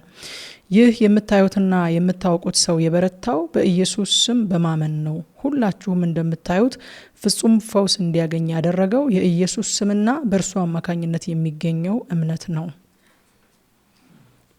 እንግዲህ ከሄርሚ ጋር እንደተመለከት ነው ሐዋርያት እንደ ልማዳቸው ወደ ቤተ መቅደስ ይሄዳሉ። ይሄንን ደግሞ ከጌታ የተማሩት እንደሆነ እናውቃለን። ጌታም እንደ ልማዱ ወደ ቤተ መቅደስ ሄደ ይላል እግዚአብሔር ቃል ሲናገርና በዚህ መካከል ግን በእግዚአብሔር ዓላማ ውስጥ እንደ ልማዱ ደግሞ ሊለምን ወደዚች የቤተ መቅደስ በር ላይ ደግሞ የሚመጣ አንድ ለማኝ አለ እና አሁን ሄርሚ እየተናገረች በቃ እንደው የእግዚአብሔር ጊዜ አለ እያልኩኝ ውስጥ እያሰብኩ ነበር። በቃ የሆነ ቀን አለ እግዚአብሔር የቀጠራት እንደ ልማዳችን እኛ ወደ ቤተ መቅደስ ስንሄድ ወደ እግዚአብሔር ቤት ስንሄድ እግዚአብሔር እንደ ልማዱ የሆነ ነገር በእኛ መካከል ያደርጋልና በጣም ደስ ብሎ ነበር ሰሳማት የነበረው። ሄርሚ ቁጥር 11 ላይ እንግዲህ ከይቀጠለ ታሪክ ነው። ምንድነው በዚህ ከ11 እስከ 16 ባለው ውስጥ ይሄን ተአምር ሲፈጸም ያዩ ሰዎች ከቤተ መቅደስ መጥተው ተሯሩጠው በቃ ተደንቀው ይሄን ነገር ሲመለከቱ እናያለንና በእርግጥ የሚያስደንቅ ነገር ነው። የሚያውቁት ነው። ከልጅነቱ ጀምሮ ሽባ የነበረ ሰው ነው። ማይንቀሳቀስ ነው። ወዲህ ወዲያ ማለት ሲፈልግ እንኳን ሰዎች የሚያመጡትና የሚወስዱት ነው። ሰው ካላመጣው መለመን እንኳን የማይችል ሰው ነውና ይሄ ሰው ተፈወሰ ሲባል በጣም አስደንቋቸው ነበርና ከዚህ የተፈወሰውም ለማኝ ከጴጥሮስና ከዮሐንስ ጋር ጥብቅ ብሎ አብሯቸው ሳለ ሕዝቡ ሁሉ በመገረም እነርሱ ወደ ነበሩበት ወደ ሰለሞን መመላለሻ ወደ ተባለው ስፍራ እየሮጡ መጡ ይላል። የቤተ መቅደስ እንግዲህ ኢየሩሳሌም የተለያዩ አይነት በሮች እንዳሉት እናውቃለን። ከዛ መካከል አንዱ የሰለሞን መመላለሻ ወይንም ውብ የምትባለው ቦታ ላይ ነው። ሁሉ ጊዜ ያለው ይሄ ሰው ይታወቃል እዛ ቦታ ላይና ያ ሰው ተፈወሰ ሲባል ሰው ካለበት ቦታ ነው ተሰብስቦ የመጣውና ያንን የተሰበሰበ ሰው ጴጥሮስና ዮሐንስ ለነሱ ስለ ክርስቶስ ኢየሱስ ለመናገር በጣም ጎልደን ኦፖርቹኒቲ ነበረ። የተከናወነ ድንቅ እኮ አለ፣ ተአምር አለ፣ ሰው ኢንተርቴን ሊያይ የመጣው ነገር አለ። ግን ከዛ ተአምር በላይ የሆነ አንድ ነገር አለ እና ሰው ተደነቀ ይላል። በቃ ጴጥሮስም ይህንን ባየ ጊዜ እንዲህ አላቸው፣ የእስራኤል ሕዝብ ሆይ በዚህ ለምን ትደነቃላችሁ? ደግሞ በእኛ ኃይል ወይንም በእኛ ጽድቅ ይህ ሰው ድኖ እንዲመላለስ እንዳደረግነው በመቁጠር ለምን ወደኛ አትኩራችሁ ትመለከታላችሁ? አይናቸው ያለው እነሱ ላይ ነው። ለምን አንዳንዶች አይተዋል፣ በእጁ ሲያነሳው አይተዋል፣ ቀኝ እጁን ሲሰጠው አይተዋል። ግን እኮ እግዚአብሔር ኢየሱስን የፈወሰው ሲያልፉም በጥላ ተፈውሰዋል። ያችን እንደ ኮንታክት ፖይንት እግዚአብሔር እንግዲህ ፈቀደና ቀኝ እጁን ይዞ አነሳውና እነሱ አዚፍ ይሄ ድንቅና ተአምራት የተከናወነው በእነሱ ኃይል እንደሆነ አስበው በጣም በመገረምና በመደነቅ ነው ትኩር ብሎ ያዩዋቸውና ያንን አቴንሽን ግን ወዲያው ሽፍት ሲያደርጉት እናያለን። በዚህ ክፍል ላይ እኛ አይደለንም፣ የኛ ጽድቅ አይደለም፣ በኃይላችንም አይደለም ይሄንን ያደረግነው፣ ብለው ያንን አቴንሽን ሽፍት ሲያደርጉት እናያለንና የመጣውንም ክራውድ የመጣውንም ሰው ደግሞ የዛን ሰው መፈወስ እግዚአብሔር እንዴት አድርጎ ለመልካም እንደተጠቀመው እነዚህ ሰዎች ወንጌል እንዲሰሙ ከቤተ መቅደስ ሮጣው የወጡ ሰዎች ስለ ኢየሱስ ክርስቶስ አዳኝነት እንዲሰሙ እግዚአብሔር የምህረትና የርህራሄ ጥሪ አድርጎ ይሄንን ሰው አንስቶ ስለ ኢየሱስ አሰማቸው ማለት ነውና በቃ በትህትና ድንቁና ተአምራቱ የተከናወነው በክርስቶስ እንጂ በራሳቸው ኃይልና ጽድቅ እንዳልሆነ አሳይተዋል በዚህ ክፍል ላይ ማለት ነው። ጴጥሮስ ሰዎቹን ተሰብስበው ሲያያቸው ጴጥሮስና ዮሐንስ ሰዎቹ ተሰብስበው ሲያዩቸው ከሰዎቹ ምን እንቀበል አይደለም ሐሳባቸው ኢየሱስን እንስጣቸው ነው። ሰዎች በተለያየ ምክንያት ሊሰበሰቡ ይችላሉ። ከነዚህ ሰዎች እኔ ምን ልቀበል ሳይሆን ሐዋርያት የነበሩበት ሜንታሊቲና የነበሩበት መንፈሳዊ አቋም ለነዚህ ለተሰበሰቡ ሰዎች ኢየሱስን እንግለጥላቸው የሚል ሐሳብን እንደሆነ በዚህ ክፍል ላይ እናያለን ማለት ነው። እንደነገርኳችሁ በጣም የሚያስደንቅ ነገር ነው የተከናወነው። ግን ከዛ የበለጠ የሚያስገርምና የሚያስደንቅ ነገር ደግሞ ሊነግሯቸው ከታች ሲነግሯቸው እናያለንና አይኖቻችሁን ከኛ ላይ አንሱ ይላልና በህይወታችን በጣም ብዙ ትልልቅ ነገሮች ሊከናወኑ ይችላሉ። በጣም ብዙ ሰዎች ሊፈወሱ ይችላሉ። በጣም ብዙ ሰዎች ሊድኑ ይችላሉ። በጣም ብዙ ተአምር ሊከናወን ይችላል። የዛኔ ግን ማንን ነው የምናሳየው? የመጣውን ክብር ለራሳችን ወስደን ኢንተርቴን እናደርገዋለን ወይስ እኔ አይደለሁም ጌታ ነው ብለን ለጌታ እንመልሳለን? ይህ እንግዲህ ሁላችን አገልጋይ የሆንን ራሳችንን ልንፈትሽና ልናይ የሚገባ ነገር ነው። እነሱ ግን የመጣውን የተሰበሰበውን ሰው የክርስቶስን ክብር እና ስሙን ከፍ እንዲያደርጉ ተጠቅመውበታል ያንን ኦፖርቹኒቲ እና ሁለተኛ ቆሮንቶስ ምዕራፍ 4 ቁጥር 5 ላይ እንደዚህ ይላል።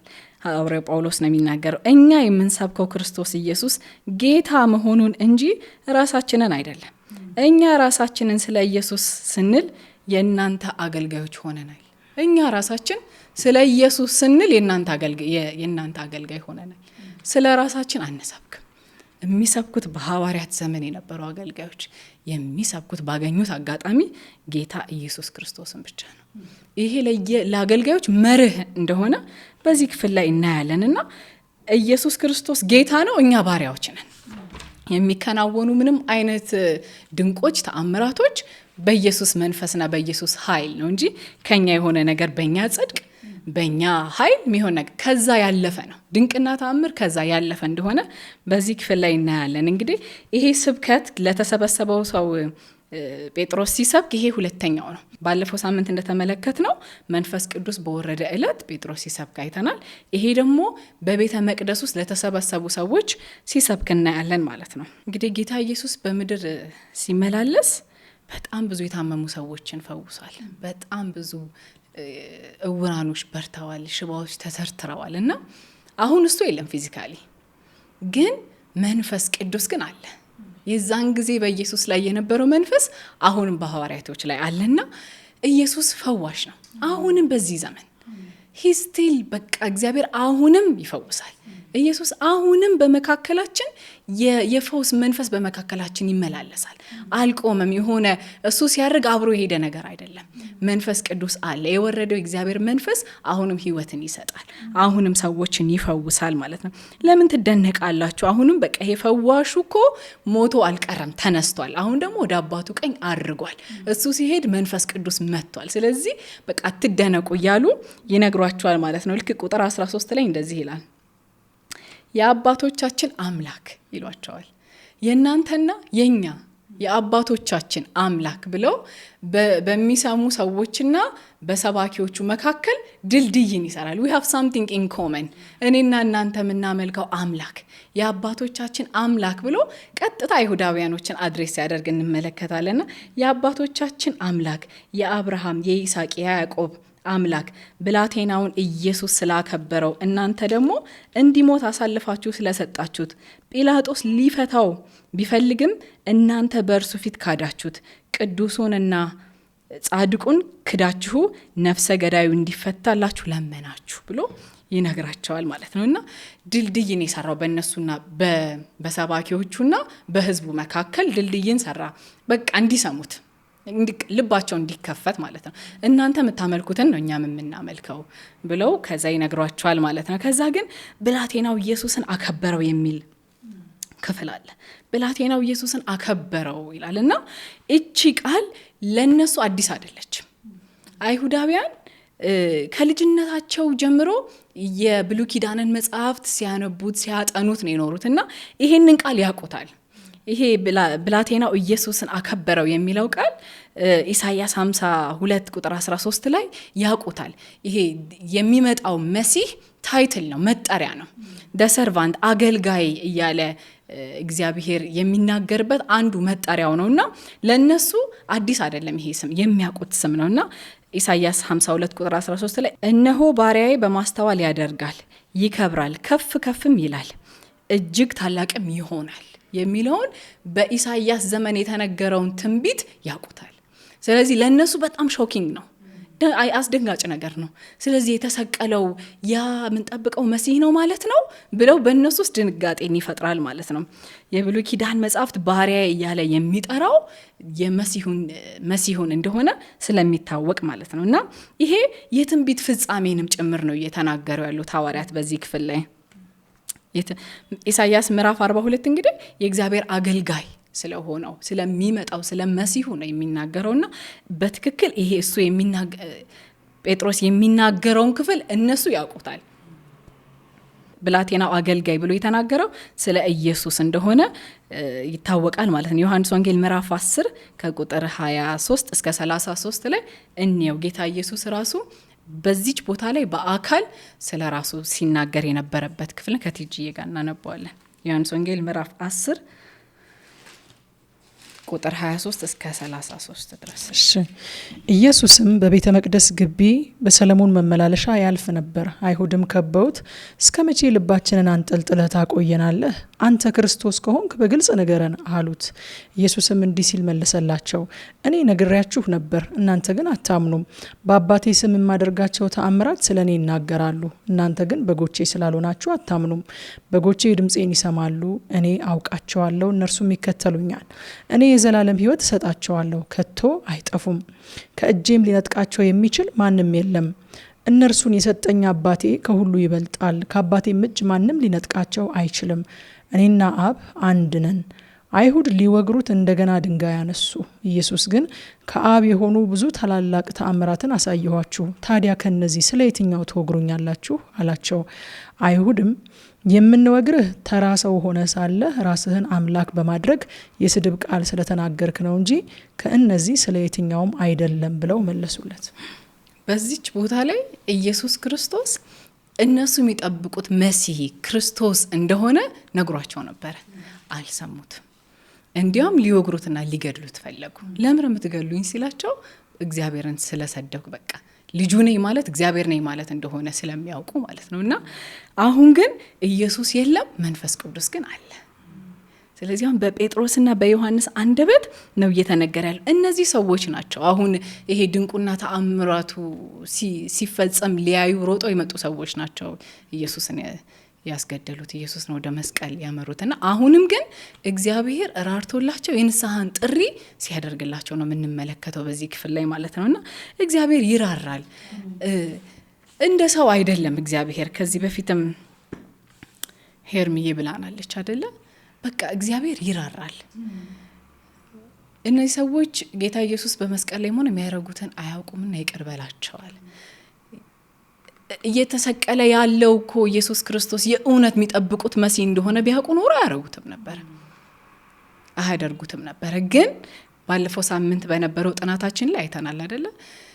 ኢየሱስ ክርስቶስ መስቀል ላይ የተሰቀለው በእግዚአብሔር ሉዓላዊ ዓላማ በእግዚአብሔር ሉዓላዊ ፍቃድ ቢሆንም ግን የነሱን አመፀኝነት በቃ የልባቸውን ጥንካሬ ክፋታቸውንም ግን በዚህ ስራቸው ተገልጧል።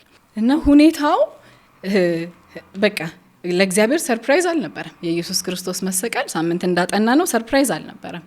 ግን የነሱ ክፋትን ግን ጴጥሮስ በዚህ ክፍል ላይ ሲገስጽ እናያለን ማለት ነው።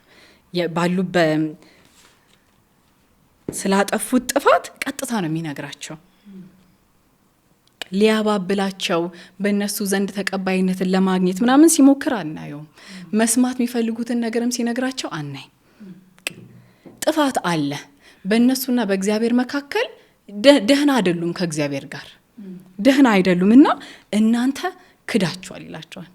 እናንተ እንዲሞት አሳልፋችሁ ሰጣችሁት፣ እናንተ ገደላችሁት፣ የህይወትን ራስ የህይወትን መገኛ ገደላችሁት ብሎ ስራቸውን አመፀኝነታቸውን ይነግራቸዋል፣ ፊት ለፊት ማለት ነው። ከዛ እንደዛ ብቻ አድርጎ ደግሞ አልተዋቸውም።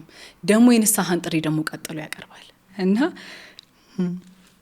በወንድሞቹ መገፋቱ፣ የክርስቶስ ኢየሱስ መሰቀል፣ መሞት፣ መነሳት በሙሉ የትንቢት ፍጻሜ ነው። ለእግዚአብሔር ሰርፕራይዝ አልነበረም። ግን የነሱንም ስራ ደግሞ በዚህ ክፍል ላይ ሲወቅስ እንመለከታለን።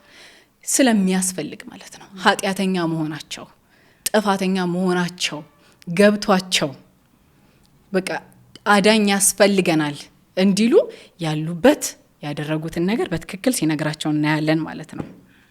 ቁጥር 14 ላይ ቅዱሱንና ጻድቁን እያለ ስለ ኢየሱስ ክርስቶስ ይነግረዋል። ቅዱሱንና ጻድቁን ትታችሁ ነፍሰ ገዳዩ እንዲፈታ ለመናችሁ ይላቸዋል። ለመናችሁ ቅዱሱና ጻድቁ ስቲል ይሄም ደግሞ ቅድም እንዳጠና ነው አገልጋዩ እያለ የሚናገረው እግዚአብሔር ስለ መሲሁ ነው እንዳለን ቅዱሱና ጻድቁም ተብሎ በብሉይ ኪዳን ላይ ከ40 ጊዜ በላይ ሪፈር የተደረገው ስለ መሲሁ ነው። የእግዚአብሔር ስም ነው እና ያውቁታል እነሱም በቃ ከ40 ጊዜ በላይ ተጠቅሷል። ኢሳይያስ 43 ቁጥር 15 ላይ እኔ እግዚአብሔር የእናንተ ቅዱስ የእስራኤል ፈጣሪ ንጉሳችሁ ነኝ ይላል። በቃ የእግዚአብሔር ቅዱስ ከተባለ ቅዱሱ ጻድቁ ከተባለ ቀጥታ እግዚአብሔርን የእግዚአብሔር መጠሪያዎች እንደሆነ ያውቃሉ ማለት ነው። ኢሳይያስ 53:11 ላይ ጻድቁ ባሪያ ይለዋል እና በትክክል ያውቃሉ። ይሄ አሁን ጻድቁና ቅዱሱ ሲባሉ የክርስቶስ የመሲሁ መጠሪያ እንደሆነ ያውቃሉ። ከዛ በኋላ ቁጥር 15 ላይ የህይወትን መገኛ ገደላችሁት ይላቸዋል። የህይወትን ራስ the prince of life the source እያለ ይነግራቸዋል። የህይወትን መገኛ ገደላችሁት ይላቸዋልና የተገደለው ህይወት ነው። የተገደለው የሚበዛ ህይወት ነው። ሰው አይደለም የገደሉት፣ የገደላችሁት ህይወትን ነው ይላቸዋል።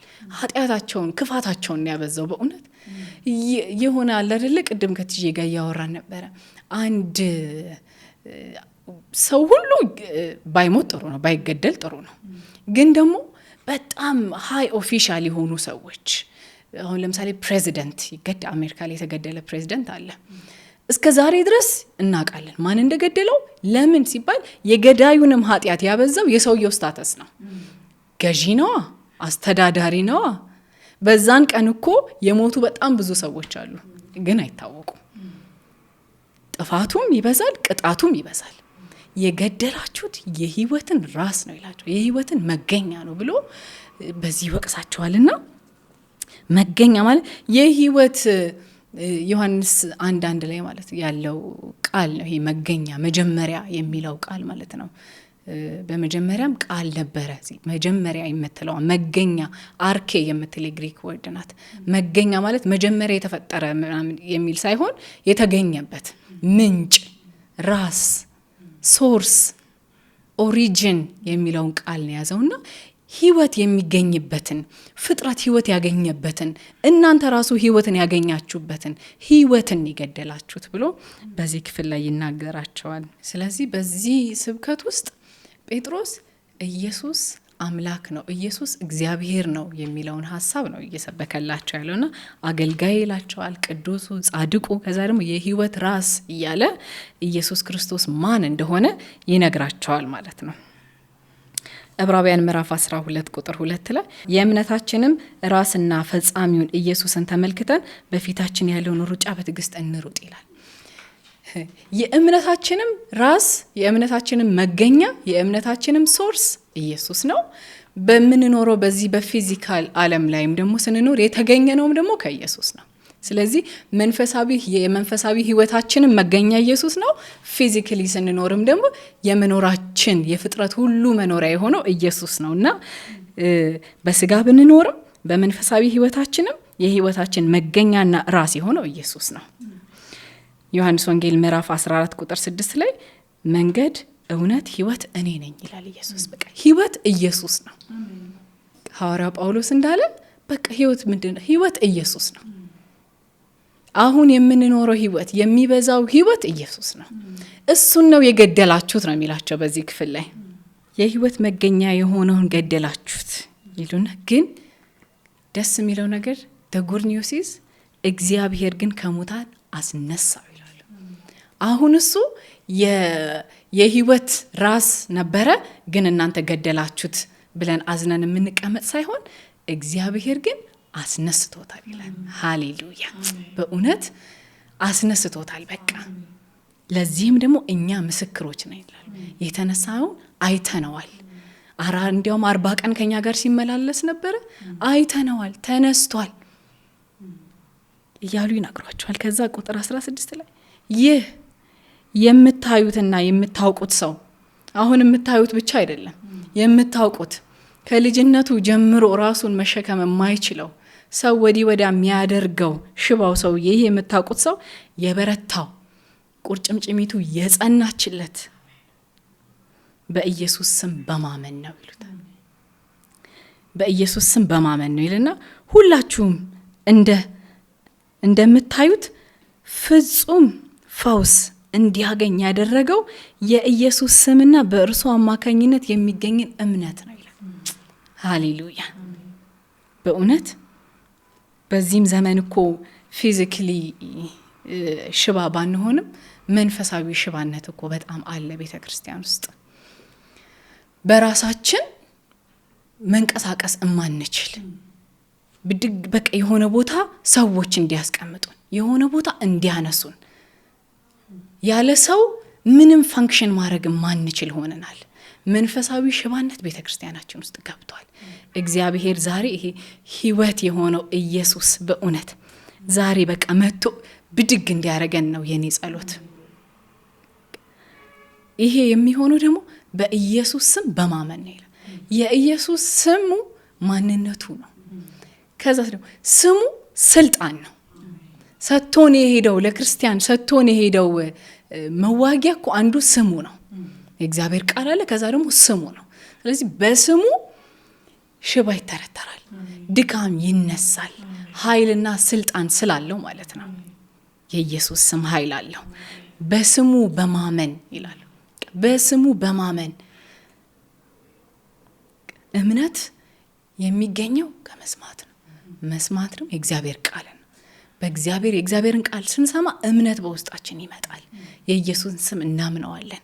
ስለዚህ ያለብንን ምንም አይነት ሽባ ነገር በስሙ እያነሳን እንሄዳለን ማለት ነው። እና እኔ በጣም ይሄ ክፍል ነው የነካኝና የሚያድነው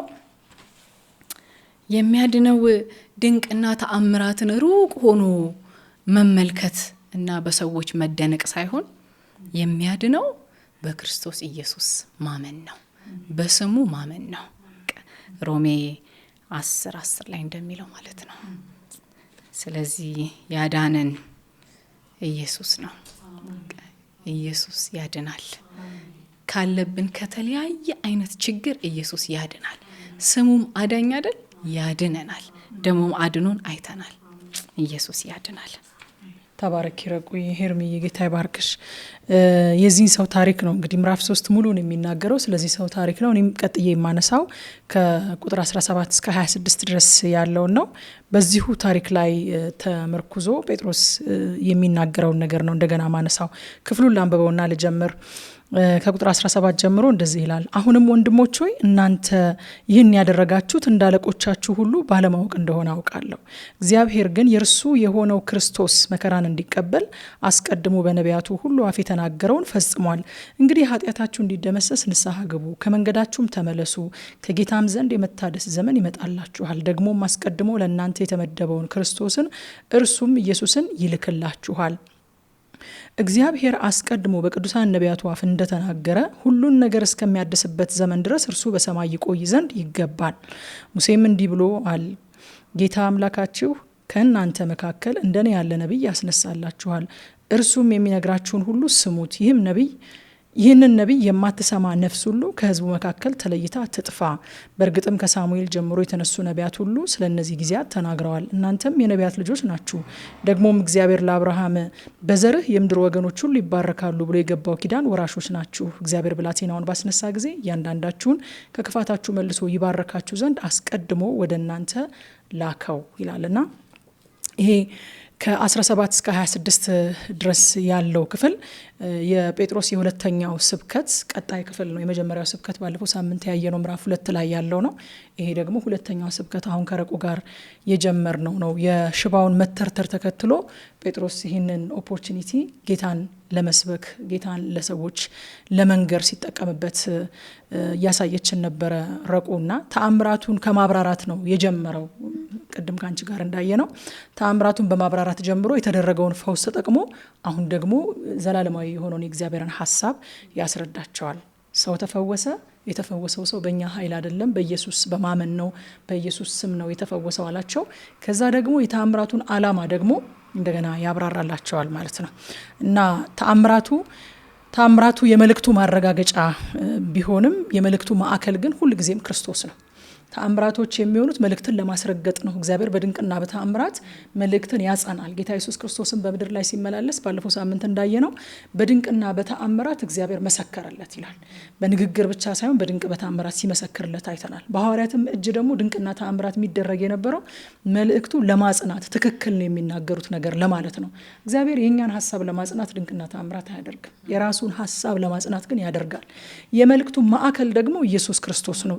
ዞሮ ጴጥሮስ ወደ ክርስቶስ ሲስባቸው እናያለን ማለት ነው። ከብሉይ ኪዳን ጀምሮ ከሳሙኤል ዘመን ጀምሮ የተነገረ ትንቢት ነው ብሎ ስለ ክርስቶስ እንደሆነ ያስረግጥላቸዋል። ይህንን ክፍል እኔ 10 ቁጥሮች በ4 ቦታ ከፍዬ ለማየት ነው የሞከርኩትና ከቁጥር 17 እስከ 18 ድረስ የእግዚአብሔርን ሉዓላዊ እቅድና የሰዎችን ኢግኖራንስ የሰዎችን አለማወቅ ጴጥሮስ ያብራራል። ከዛ ሁለተኛው ደግሞ ከቁጥር 19 እስከ 21 ደግሞ የንስሐና የመታደስ ጥሪ ሲያቀርብላቸው እንመለከታለን። ሶስተኛው ደግሞ ከቁጥር 22 እስከ 23 ድረስ ነቢያት የተናገሩለት ተስፋ ኢየሱስ ነው ብሎ ከሳሙኤል ጀምሮ ያሉትን ትንቢቶች እያመጣ ስለ ኢየሱስ እንደሆነ ያሳያቸዋል። በአራተኛ ደረጃ ደግሞ ከቁጥር 24 እስከ 26 ድረስ እግዚአብሔር ለአብርሃም የገባለት ኪዳን ፍጻሜ ኢየሱስ ነው የሚል ደግሞ የኪዳን ፍጻሜ የትንቢት ፍጻሜ ብቻ ሳይሆን የኪዳን ፍጻሜም ኢየሱስ ክርስቶስ እንደሆነ ያሳያቸዋል። ቁጥር 17 ላይ ስናይ አሁንም ወንድሞች ሆይ እናንተ ይሄን ያደረጋችሁትን እንዳለቆቻችሁ ሁሉ ባለማወቅ እንደሆነ አውቃለሁኝ ይላቸዋል። እንግዲህ ጴጥሮስ ፊት ለፊት ነው ኮንፍሮንት የሚያደርገው ብለናል። ቅድምም ከረቁ ጋር ስናይ ፊት ለፊት ኮንፍሮንት ያደርጋል ብለናል። የእግዚአብሔርን ሉዓላዊ ፍቃድ እግዚአብሔር ከጥንት ጀምሮ ያሰበው ሀሳብ በክርስቶስ ኢየሱስ መፈጸሙን ይነግራቸውና አት ዘ ሴም ታይም ደግሞ የእግዚአብሔርን ፍቃድ እናገልግል ብላችሁ ሳይሆን እናንተ ራሳችሁ ክፉዎች ስለሆናችሁ ነው፣ አመፀኞች ስለሆናችሁ ነው ኢየሱስን የገደላችሁት ብሎ ፊት ለፊት ደግሞ ይጋፈጣቸዋል። አሁን እዚህ ቦታ ላይ ኮምፕሮማይዝ እያደረገ አይደለም፣ እያመቻመቻ አይደለም። ባለማወቅ ነው ይሄንን ያደረጋችሁት ሲላቸው ምዕራፍ 2 ላይ እነሱን ተጠያቂ ያደረገበትን እውነት እየካደ አይደለም፣ ግን መንፈሳዊ እውርነታቸው ዋናው የችግሩ ሶርስ መሆኑን እያሳያቸው ነው። የአመፀኝነታቸውም የክፋታቸውም ሶርሱ መንፈሳዊ እውርነት እንደሆነ እያሳያቸው ነው። ሉቃስ ወንጌል ምዕራፍ 23 ቁጥር 34 ላይ ጌታ ኢየሱስ ክርስቶስም እንደዚህ ብሏል። ኢየሱስም ይላል አባት ሆይ የሚያደርጉትን አያውቁምና ይቅር በላቸው አለ። ልብሱንም ተካፍለው ዕጣ ተጣጣሉበት ይላል። እንግዲህ ጴጥሮስ በክፋታችሁ በልባችሁ ጠማማነት በአመፀኝነታችሁ ነው አሳልፋችሁ የሰጣችሁት ብሏል። ኢየሱስ ደግሞ የሚያደርጉትን አያውቁም ብሏል። ይሄ ሁለቱ ነገር ኮንትራዲክት የሚያደርግ ነገር አይደለም። የሚያደርጉትን አለማወቃቸው ከመንፈሳዊ እውርነታቸው የተነሳ ነው። ያ መንፈሳዊ እውርነት ደግሞ አመፀኛና ክፉ አድርጓቸዋል። ስለዚህ ዋናው ሶርሱ መንፈሳዊ እውርነት ነው ማለት ነው። መንፈሳዊ እውርነት በእውነት ላይ እንድናምጽ ያደርጋል፣ ግን ደግሞ ማመካኛ ሆኖ ከተጠያቂነት አያስመልጥም። ለምን ከተባለ መሲሁን አልቀበልም ማለት የፈቃድ ውሳኔም ጭምር ነው። መንፈሳዊ እውርነት በሁሉም ሰው ላይ ያለ ነገር ቢሆንም ስለ መሲሁ ሲነገረን ግን እሺም እምቢም የማለት ፍቃድ እያንዳንዱ ሰው አለው። ይሄ ዊል ፓወር እያንዳንዳችን ጋር ስላለ እግዚአብሔር ጀጅ የሚያደርገው ያንን ዊል ፓወር ነው። በመንፈሱ ስለታወረ መንፈሱ ሙት ስለሆነ እየተነገረ ያለው የወንጌል ቃል አልገባውም ብሎ እግዚአብሔር ከተጠያቂነት አያስመልጠን። እነዚህ ሰዎችም በመንፈሳዊ እውርነታቸው ምክንያት ክፉና አመፀኛ ቢሆኑም ግን ስለ መሲሁ ሲሰማ እያንዳንዱ ሰው የመንፈስ ቅዱስ አብርሆት በዛ ስፍራ ላይ አለ። ልክ ስለ መሲሁ ሲነገር መንፈስ ቅዱስ በልብ ላይ ያለን ጨለማ ብርሃን ይሁን ይላል። ያ ሰው ግን ልክ ያ የመንፈስ ቅዱስን እርዳታ ሪጀክት አድርጎ መሲሁን አልቀበልም ሲል እግዚአብሔር ተጠያቂ ያደርገዋል ማለት ነው። ስለዚህ ባላንስ ያደረገ እውነት ነው እንጂ እርስ በርሱ የሚቃረን እውነት አይደለም ማለት ነው። ከዛ ቁጥር 18 ላይ እግዚአብሔር ግን የእርሱ የሆነው ክርስቶስ መከራን እንዲቀበል አስቀድሞ በነቢያቱ አፍ የተናገረውን ፈጽሟል ይላል። ይህ ቃል በጣም ማረከኝ። የእርሱ የሆነው ክርስቶስ፣ የእርሱ የሆነው አዳኝ፣ የእርሱ የሆነው መሲህ፣ በሱ ተቀብቶ በሱ ተወስኖ በሱ ተልኮ ለዓለም ሁሉ መድኃኒት ሊሆን የተላከው የእርሱ ክርስቶስ ነው። ክርስቶስ የእግዚአብሔር ክርስቶስ ነው። የእግዚአብሔር መሲህ ነው። መሲሁ ከሌላ ስፍራ የመጣ አይደለም። የእግዚአብሔር መሲህ ነው። እግዚአብሔር ዘመን ሳይፈጠር በፊት ያዘጋጀው፣ እግዚአብሔር አስቀድሞ በነቢያቱ አፍ የተናገረው የእርሱ የሆነ መሲህ፣ የእርሱ የሆነው ክርስቶስ መከራን እንዲቀበል ይላል። አይሁድ የሚጠብቁት ክርስቶስ፣ አይሁድ የሚጠብቁት መሲህ ከገዢዎቻቸው ነፃ የሚያወጣቸው አሸናፊ መሲህ ነው የሚጠብቁት እንጂ መከራ የሚቀበል ክርስቶስ፣ የእግዚአብሔር ክርስቶስ ግን መከራ የሚቀበል ክርስቶስ ነው። ለካ እነሱ ኤክስፔክቴሽን ውስጥ የተሳለው ክርስቶስ መጥቶ እንደ ሁሉን ነገር ደረማምሶ ሮማውያንን አባሮ መንግስት መስርቶ እነሱ ነፃ የሚያወጣ ወዲያውኑ እዛ የተፈጠረውን ችግር የሚፈታ ክርስቶስ ነው። እሱ የአይሁድ ክርስቶስ ነው። እነሱ አይምሮ ውስጥ የተሳለ ነው። የእግዚአብሔር ክርስቶስ ግን መከራ የሚቀበል ክርስቶስ ነው። የእግዚአብሔር ክርስቶስ ዝቅ የሚል ክርስቶስ ነው። የእግዚአብሔር ክርስቶስ መከራ በሚያደርሱበት ላይ መልሶ መከራ ማያደርስ፣ ብፈልግ እኮ እችላለሁኝ እያለ ግን ቶሎ አድርጉት ብሎ በፈቃዱ ነፍሴን በፈቃድ ያኖራታለሁ እንጂ ማንም ከኔ አይነጥቃትም እያለ ፈቅዶ መከራን የሚቀበል ነው የእግዚአብሔር ክርስቶስ እንጂ እነሱ አይምሮ ውስጥ ያለ ክርስቶስ አይደለም። እና ይሄ የሱ የሆነው ክርስቶስ የሚለው እኔ በጣም ልቤ ይነካኝ። መከራ የሚቀበል አይደለም የነሱ ክርስቶስ። መጽሐፍት እኮ የሚያነቧቸው የሚያከብሯቸው ነቢያት የጻፉት መጽሐፍት በተለይ ኢሳይያስ 53፣ መዝሙር 22፣ ዘካርያስ 12 ላይ መሲሁ መከራ እንደሚቀበል እኮ በግልጽ ተናግሯል። ግን እኛ ሰዎች ስንባል የምንፈልገውን አይደለም የምንሰማው። ካለባቸው ጫና ከሮማውያን አገዛዝ እየተቀበሉት ካለው መከራ ብዛት መርጠው ነው የሚሰሙት የነበረው እና እነሱ ሌላ ክርስቶስ ስለዋል መጥቶ ይህንን ነገር ስብርብር አድርጎ ነፃ የሚያወጣቸው ክርስቶስ እየጠበቁ ነው። ባለፈው ሳምንት ረቅ ውስጥ ነግረን ነበረ። እሱ ለመሰቀል ለመሞት ወደ ኢየሩሳሌም እየሄደ እነሱ ግን ፊቱ ወደ ኢየሩሳሌም ስለነበረ ይላል። ምክንያቱም መሲሁ ኢየሩሳሌም ላይ መጥቶ መንግስትን እንደሚመሰረት ይታወቃል እና ፊቱ ወደ ኢየሩሳሌም ስለነበረ እየተያዩ በቃ መንግስት ሊመሰረት ነው እየተባባሉ በጣም በጉጉት ነበር የሚሰሙት። እሱ ኢየሩሳሌም ሄጄ እከብራለሁ የሚላቸው ሞቱን ነው፣ የሚቀበለውን መከራ የሚቀበለውን ውርደት ነው። ኢየሩሳሌም ሊሄድ ልከብር ይገባኛል የሚላቸው። እነሱ ደግሞ ኢየሩሳሌም ስለሆነች መናገሻው ኢየሩሳሌም ገብቶ በቃ ሮማውያንን አባሮ መንግስት መስርቶ ነፃ ሊያወጣን ነው ብለው ሌላ ኢንተርፕሬቴሽን እየሰጡ ነበረ። የሚሰሙት ሌላ ትርጉም እየሰጡ ነበረ እና የእግዚአብሔር ክርስቶስ መከራ የሚቀበል ክርስቶስ፣ እየቻለ እንዳልቻለ የሚሆን ክርስቶስ፣ ራሱንም የሚከተሉትንም ነፃ ማውጣት እየቻለ አንድ አባቴን ብጠይቀው እኮ አለ አንድ ክፍለ ጦር ቢልክልኝ ድምጥ ማጣችሁን ነበር የሚያጠፋው ስለማልፈልግ፣ ቢያስፈልግ አባቴን ብጠይቀው ይልክልኝ ነበር፣ ግን የኔ መንግስት እዚህ ምድር ላይ አይደለችም ያለችው እያለ በፈጠራቸው እጅ ተላልፎ የሚሰጥ ክርስቶስ። ጭቃ እንደዚህ ከጭቃ የጠፈጠፈው እጅ በጥፊ ሲመታው እሺ ብሎ የሚመታ የእግዚአብሔር ክርስቶስ ብቻ ነው። በእውነት በሰው አይምሮ ውስጥ ያለ ክርስቶስ እንደዛ አይደለም። በአይሁድ አይምሮ ውስጥ ያለው ክርስቶስ እንደዛ አይደለም። ራሱ በሰጣቸው እስትንፋስ ሲሰድቡት አንተ የእግዚአብሔር ልጅ ከሆንክ እስኪ ራስህን ከመስቀል አውርድ ሲሉት ዝም የሚል የእግዚአብሔር ክርስቶስ ብቻ ነው። እነሱ አይምሮ ውስጥ ያለ ክርስቶስ አይደለም። እነሱ ጋር ያለው አዳኝ የሆነ ጀብደኛ ክርስቶስ ነው እነሱ የሚጠብቁት። የእግዚአብሔር ክርስቶስ ግን መከራን የሚቀበል ነው እና የእርሱ የሆነው ክርስቶስ መከራን እንዲቀበል አስቀድሞ በነቢያቱ አፍ የተናገረውን ፈጽሟል። ክርስቶስ መከራን የተቀበለው ተሸንፎ ሳይሆን የእግዚአብሔር ክርስቶስ መከራን ለመቀበል የሚመጣ ክርስቶስ ስለሆነ ነው። በእግዚአብሔር ደግሞ ይህንን አስቀድሞ በነቢያቱ አፍ ያስነገረው ነገር ስለሆነ መጥቶ መከራን ተቀበለ ይለናል። ከዛ ከቁጥር 19 እስከ 21 ድረስ ንስሐንና የተሃድሶውን ነገር ሲናገር እናየዋለን። ጴጥሮስ ቁጥር 19 ላይ እንግዲህ ኃጢአታችሁ እንዲደመሰስ ንስሐ ግቡ፣ ከመንገዳችሁም ተመለሱ፣ ከጌታም ዘንድ የመታደስ ዘመን ይመጣላችኋል ይላል። የሪስቶሬሽን ዘመን፣ የመታደስ ዘመን ይመጣላችኋል። ያው ሁላችንም እንደምናውቀው ንስሐ ማለት እንግዲህ ዝም ብሎ መጸጸትና ማልቀስ ብቻ ሳይሆን ሀሳብንና አቅጣጫን መቀየር፣ ከኃጢአት ዘወር ማለት ብቻ ሳይሆን ከኃጢአት ወደ እግዚአብሔር ዘወር ማለት። ኃጢአታችሁ እንዲደመሰስ ንስሐ ግቡ ከመንገዳችሁም ተመለሱ። ወዴት ነው የምንመለሰው? ወደ እግዚአብሔር። ወደ እንሄድበት የነበረውን አቅጣጫ ትተን መቆምም አይደለም ንስሐ፣ ወደ እግዚአብሔር መመለስ ነው። ዘወር ማለት ነው። ምን እንዲያደርግላችሁ? ኃጢአታችሁ እንዲደመሰስ። ይሄ መደምሰስ ስርዝ ድልዝ የለውም። መደምሰስ ማለት ከነጸጸቱ ከነትዝታው ከነ ኮንሲኩዌንሱ ማጥፋት ማለት ነው። እግዚአብሔር በክርስቶስ ኢየሱስ ለሚያምኑ የሚያደርገው ነገር ትዝታውን አይተውላቸውም። የኃጢአታቸውን ከነጸጸቱ ከነትዝታው ከነ ኮንሲኩዌንሱ ነው የሚደመስሰው፣ ፈጽሞ እንዳልነበረ ማድረግ። ከዚህ በፊት ቆላስይስን ስናጠና ረቁ እየነገረችን ነበረ። አሁን ወረቀት ላይ የተጻፈ ነገር ሲሰረዝ ጽሁፍ እንኳን በግልጽ ባይነበብ እዛ ቦታ ላይ ከዚህ ቀደም አንዳች የተሳሳተ ነገር ተጽፎ እንደነበረና እንደተሰረዘ ግን እናውቃለን። ዋይት ቦርድ ላይ የተጻፈ ነገር ግን ሲጠፋ ዋይፕ ሲደረግ ከዛ በፊት የሆነ ነገር እዛ ቦታ ላይ እንዳልነበረ ነው የሚሆነው።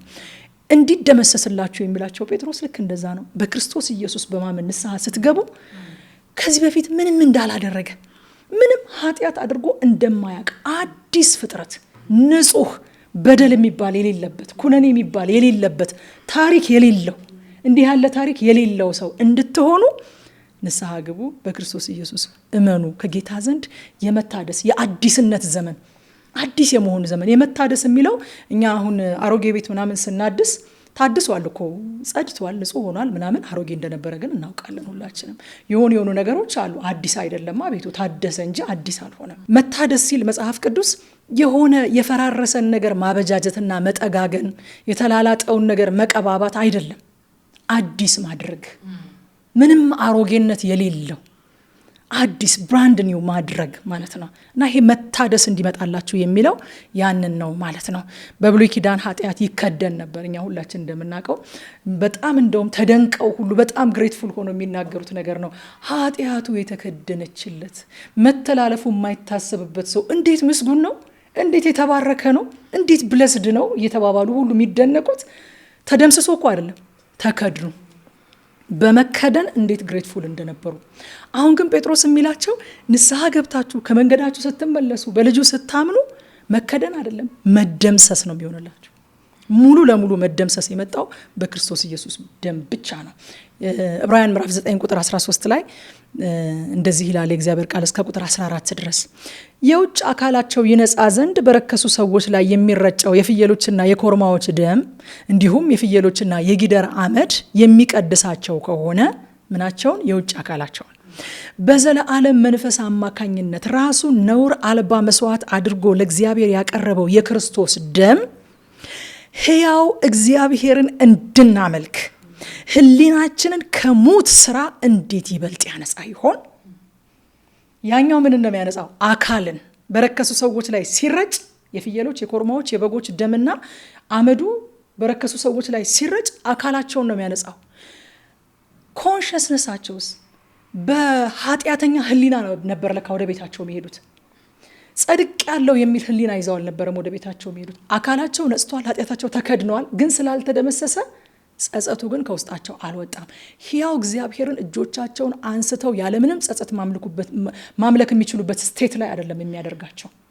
ተከድኖ ብቻ ነበር የሚሄዱት። ይሄ ግን አሁን የቀረበው መስዋዕት ነውር አልባ የሆነው በዘላለም መንፈስ አማካኝነት የቀረበው ራሱ መስዋዕቱ ያቀረበው የክርስቶስ ደም ለምንድን ነው ኳሊፋይ ያደረገን?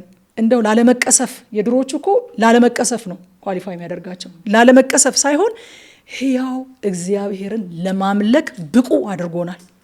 ያን ቅዱስ አምላክ ለማምለክ ብቁ አድርጎናል። ሕያው እግዚአብሔርን እንድናመልክ ምን አደረግን? ሕሊናችንን ከሙት ስራ ነጻ። ሰውነታችንን ብቻ እኮ አይደለም ሕሊናችንን ራሱ ጸድቅ ያለው ማለት የቻልነው እኮ ለዛ ነው። ሕሊናችንን ከሙት ስራ ነጻ ምን ያህል ያነጻው ይሆን? እንዴት ይበልጥ ያነጻው ይሆን ብሎ በመደመም ነው ራሱ የሚዘጋው የዕብራውያን ጸሐፊ። በጣም አንጽቶናል ብቻ ሳይሆን እንዴት ያነጻው ይሆን? ግሩም እኮ ነው አይነት ብሎ ነው በቃ የሚዘጋውና የመታደስ ዘመን ይመጣላችኋል ይላችኋል። በክርስቶስ ኢየሱስ ስታምኑ ኃጢአታችሁ ይደመሰስና የአዲስነት ዘመን ይመጣላችኋል። ንስሐ ባለበት ሁል ጊዜ መታደስ አለ፣ ሪስቶሬሽን አለ። ኃጢአቱን የሚሰውር ይሞትባታል። ኃጢአቱን የሚገልጣትና የሚናዘዝባት ግን ይለማል ነው የሚለው የእግዚአብሔር ቃል። ይታደሳል፣ አዲስነትን ይቀበላል። መፍረስ አይደለም ያለው፣ በንስሐ ውስጥ መታደስ ነው ያለው። ከዛ ቁጥር 20 ላይ ደግሞም አስቀድሞ ለእናንተ የተመደበውን ክርስቶስን እርሱም ኢየሱስን ይልክላችኋል ይላቸዋል። ጴጥሮስ ይህንን አሁናዊውን የጠየቃቸውን ንስሐ ሊመጣ ካለው የእስራኤል ተስፋ ከኢየሱስ ክርስቶስ ዳግም ምጽአት ጋር ያያይዘዋል። ኢየሱስ ለእስራኤል ተመልሶ ይመጣል። በነገራችን ላይ በአሁኑ ምጽአቱ የእርሱ የሆኑት የገዛ ወገኖቹ አልተቀበሉትም ነበር ብሎናል አይደል? ዮሐንስ ወንጌል ምዕራፍ 1 ላይ የገዛ ወገኖቹ አልተቀበሉትም ነበር ይላል። የገዛ ወገኖቹ ስላልተቀበሉት ደግሞ ወደ አሕዛብ ዘወር ብሏል። ጳውሎስም እንደሚነግረን የአሕዛብ ሙላት እስኪገባ ድረስ በእስራኤል ድንዛዜ እንደሆነባቸው ይቆያል ብሏል። የአሕዛብ ሙላት ከገባ በኋላ ግን እስራኤል ከእንቅልፏ የምትነቃበት ቀን ይመጣል። ያ ቀን መቼ ነው? ኢየሱስ ክርስቶስ ዳግም ተመልሶ በሚመጣበት ቀን ሲያዩት ሪኮግናይዝ ያደርጉታል። እንደ ድሮ አይምታታባቸውም። ይሄ መሲሁ ነው አይደለም አይሉም። የወጉት ያዩታል። ሰው ለአንድ ልጁ እንደሚያለቅስ ስለወጉት ያለቅሱለታል ይላል። ያዩታል፣ ሪኮግናይዝ ያደርጉታል፣ እንደ ወጉት ያስታውሳሉ፣ ሪጀክት እንዳደረጉት ያስታውሳሉ። ሰው ለአንድ ልጁ እንደሚያለቅስ አምርረው ያለቅሱለታል፣ ይቀበሉታል። በዚያን ጊዜ ነፃ ያወጣቸዋል ፊዚካሊ። አሁን እንደ በፊቱ ስፒሪቹዋሊ ብቻ ሳይሆን ፊዚካሊ መንግስትን ለእስራኤል የምትመልስበት ዘመን ብለው የጠየቁት የዛን ጊዜ ይሆንላቸዋል። እዚህ ቦታ እሱን ነው የሚላቸው፣ እግዚአብሔር ለእናንተ የመደበውን ይላቸዋል። ለእናንተ ደግሞም አስቀድሞ ለእናንተ የተመደበውን ክርስቶስን እርሱም ኢየሱስን ይልክላችኋል ይላቸዋል። የኢየሱስ ክርስቶስ ዳግም መመለስ ለእኛም ቢሆን ከሞት በኋላ ተስፋ የምናደርገው የዘላለም ህይወት አለ። ግን ተስፋችን የዘላለም ህይወት ብቻ ሳይሆን ከሞት በኋላ ያለው ህይወት ብቻ ሳይሆን የክርስቶስ ኢየሱስ ዳግም ምጽአትም የተባረከ ተስፋችን ነው። ያንን ዳግም ምጽአት እስራኤል ብቻ ሳትሆን እኛም እንጠባበቀዋለን። ቁጥር 21 ላይ ከዛ እግዚአብሔር አስቀድሞ በቅዱሳን ነቢያት አፍ እንደተናገረው ሁሉን ነገር እስከሚያድስበት ዘመን ድረስ እርሱ በሰማይ ይቆይ ዘንድ ይገባል ይላል። ሁሉን ነገር እስከሚያድስበት ዘመን ድረስ። ይሄ ማለት እንግዲህ ጌታ እስኪመጣ ድረስ ወይንም ጌታ እንዲመጣ ዓለም ሁሉ መዳን አለበት፣ ዓለም ሁሉ ይድናል ማለት አይደለም። ሁሉ እስከሚታደስበት ዘመን ድረስ ማለት ይሄ የሚያድሰው የምስራቹ ወንጌል በዓለም ሁሉ እስከሚነገር ድረስ ጌታ ኢየሱስ ክርስቶስ ራሱ ስለ ምጽአቱ ሲጠይቁት አንዱ ምልክት ብሎ የሰጠው የማያሻማ ምልክት ይሄ ወንጌል፣ የዚህ ወንጌል ቃል ለዓለም ሁሉ ይነገራል ብሏል። ወንጌል ለዓለም ሁሉ መድረሱ የክርስቶስን ምጽአት የሚያፋጠን ነገር ነው። ሰዎች ጥቂት በጥቂት ሳይሆን በጀማ የሚድኑበት በብዛት የክርስቶስ ወንጌል በዓለም ሁሉ የሚሰበክበት ዘመን ይመጣል። በዚያን ጊዜ ታላቅ የሆነ የእግዚአብሔር ክብር ይገለጣል። ያ የክርስቶስን ምጽአት ያፋጥነዋል። ይህ እስኪሆን ድረስ ግን ሰማይ ሊይዘው ይገባል ይላል። ሰማይ ሊይዘው ይገባል ወንጌል በስፍራ ሁሉ እስኪሰበክ ድረስ። አንዳንድ ጊዜ ይህንን የቴክኖሎጂ ዘመንን እሱን አይቶ ነው እግዚአብሔር የተናገረውም ይላሉ የመጽሐፍ ቅዱስ አጥኞች። በዓለም ሁሉ ወንጌል እንዴት ነው የሚሰበከው? እንዴት ሆኖ ነው ይህ የምስራች ወንጌል በዓለም ሁሉ እስከሚሰማ ድረስ ሰማይ ይዘው ዘንድ ይገባል። አይለቀውም፣ ሰማይ ያቆየዋል፣ ሆልድ ያደርገዋል ተብሏል። እንዴት ሆኖ ነው ታዲያ ይሄ ወንጌል ያስብላል። እዛ ዘመን ላይ ቆመን ብናየው ኖሮ። ዛሬ ግን ይኸው ዓለም መንደር እየሆነች እየጠበበች አንዱ ጋር የተወራው ነገር ሁሉም ጋር ለመድረስ ጊዜ የማይፈጅበት እየሆነ መጥቷል። ይሄ የክርስቶስ ኢየሱስ ምጽአት መቃረቡን ማሳያ አንድ ነገር ነው ማለት ነው። ከዛ በኋላ ከቁጥር 22 እስከ 23 ድረስ የምናገኘው ፖይንት ያ ነቢይ ኢየሱስ ነው የሚል ነው። የቱ ነቢይ? ቁጥር 22 ሙሴም እንዲህ ብሏል አለ፣ ጌታ አምላካችሁ እንደኔ ያለ ነቢይ ከወንድሞቻችሁ መካከል ያስነሳላችኋል፣ እርሱ የሚነግራችሁን ሁሉ ስሙት ብለዋል ይላቸዋል። ጴጥሮስ ይህን ትንቢት ከዘዳግም 18 ላይ ነው የሚያመጣው። ዘዳግም 18 ከ18 እስከ 19 እንደዚህ ይላል፣ ከወንድሞቻቸው መካከል እንዳንተ ያለ ነቢይ አስነሳላቸዋለሁ። እንደ ሙሴ ያለ ነቢይ። ሙሴን በምን እንደምናውቀው ሁላችንም እናውቃለን። እንግዲህ ሙሴ ነፃ አውጪ ነው። ሙሴ ቀይ ባህርን ከፍሎ ህዝቡን ያሻገረ ነው። ሙሴ በህዝቡና በእግዚአብሔር መካከል የቆመ መካከለኛ ነው። እንዳንተ ያለ ሌላ አስነሳላቸዋለሁ ብሏል። ነፃ የሚያወጣ የሚያሻግር፣ ደግሞ በሰውና በእግዚአብሔር መካከል የሚቆም እንዳንተ ያለ ነቢይ አስነሳላቸዋለሁኝ አለ። እርሱ የሚነግራችሁን ስሙት ብሏቸዋል። አስነሳላቸዋለሁ፣ ቃሌንም በአፉ አደርጋለሁ፣ ያዘዝኩትንም ቃል ሁሉ ይነግራቸዋል ይልና ቁጥር 19 ላይ ደግሞ በስሜ የሚናገረውን ቃሌን የማይሰማውን ሰው እኔ እበቀልለታለሁ ይላል። ይሄ ከሙሴ የሚልቀው ተስፋ የምታደርጉት ነቢይ ሙሴ የተናገረለት ነቢይ ኢየሱስ ነው። እንግዲህ በእነሱ ዘንድ ሙሴ በጣም የከበረ ሰው ነው። እኔ አንድ ጊዜ በኢትዮጵያ የእስራኤል አምባሳደር የሆኑትን ሰው ኢንተርቪው አድርጊያቸው ነበርና ስለ ሙሴ የሚናገሩበት ቶን ማይ ጋድ በጣም ነው የሚገርመው። ለሙሴ ያላቸው ክብር ከሙሴ በኋላ የሚመጣው ከሙሴ የሚልቀው ሙሴ ጥላ የሆነለት ዋናው አካሉ የሆነለት ኢየሱስ ክርስቶስ እንዴት ታጣቸው? እንዴት አላዩትም? ያልኩት በቃ ለሙሴ ያላቸው አክብሮት አምባሳደሩ ሲያወሩ በጣም ነው የሚገርመው። በቃ ሙሴ እንዳለን ነው የሚሉት። በቃ አሁን እንኳን ፖለቲካል የሆኑ እርምጃዎቻቸውን ሲወስዱ ሙሴ የሰጠን ምድር ብለው ነው፣ ሙሴ እናንተ ነው ብሎናል ብለው ነው እንዴት ኦነር እንደሚያደርጉት እና ከሙሴ የሚበልጠው ተስፋ የምታደርጉት ሙሴ የተናገረለት ያ ነብይ ኢየሱስ ነው። ያንን ነብይ የማትሰማ ነፍስ ሁሉ ከህዝቡ መካከል ተለይታ ትጥፋ ተብሏል ይላቸዋል ቁጥር 23 ላይ። ኢየሱስን የማትሰማ ነፍስ ትጠፋለች። ይሄ ደግሞ ወደፊት የሚፈረድ ፍርድ አይደለም።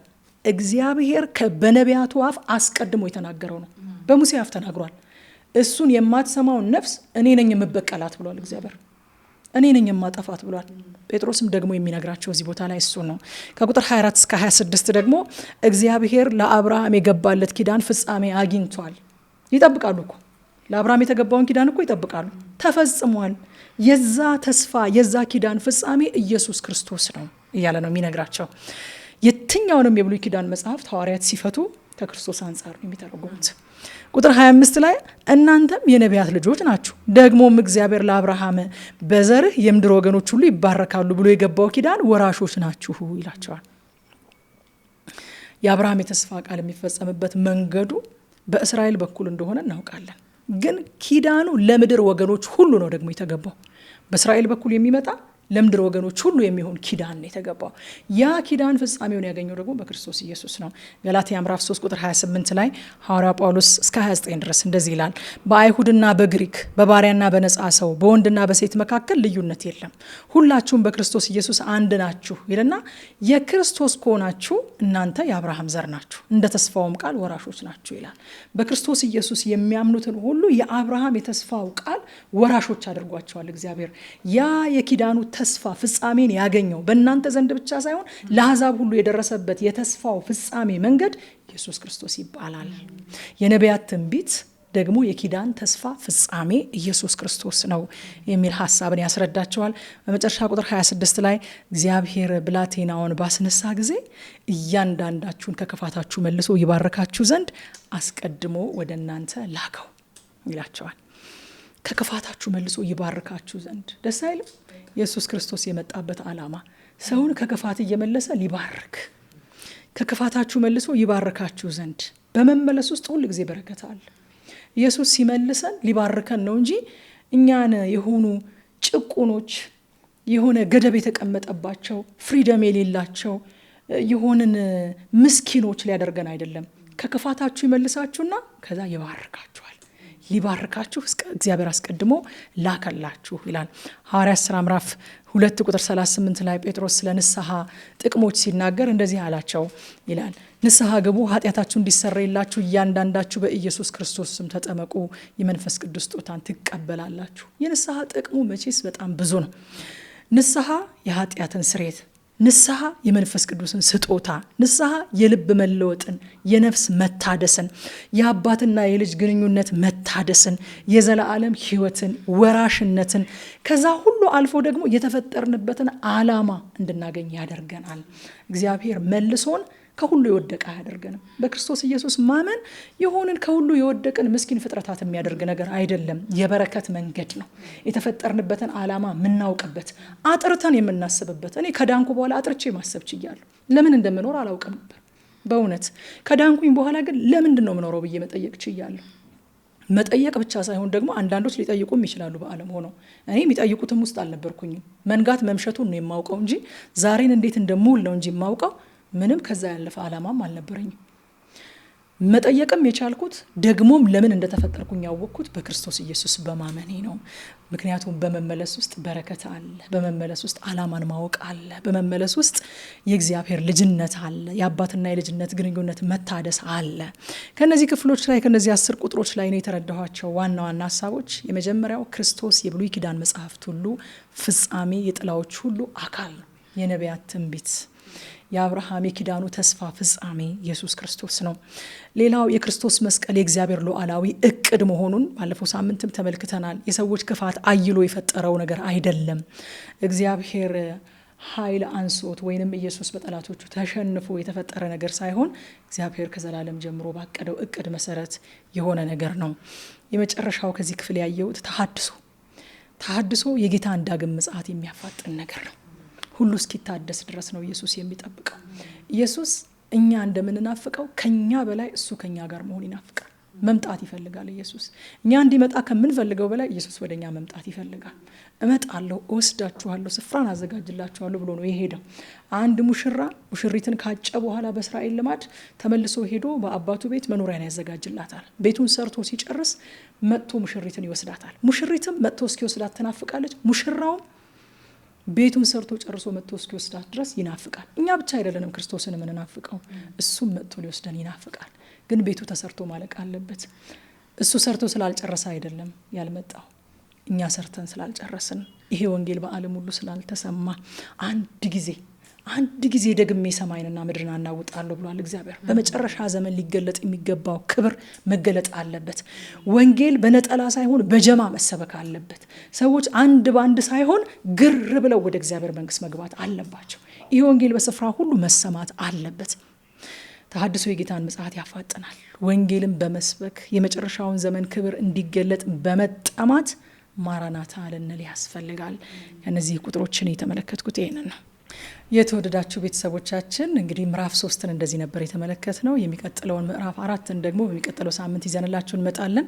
በጸሎት አሁን እንዳልነው ደግሞ ወንጌልን ለሌሎች በመናገርና ይህንን በመጨረሻ ዘመን ሊገለጥ ያለውን የእግዚአብሔርን ክብር በመጠማት ሆናችሁ እንድትጠባበቁ አደራ ማለት እፈልጋለሁኝ። መልካም ሳምንት።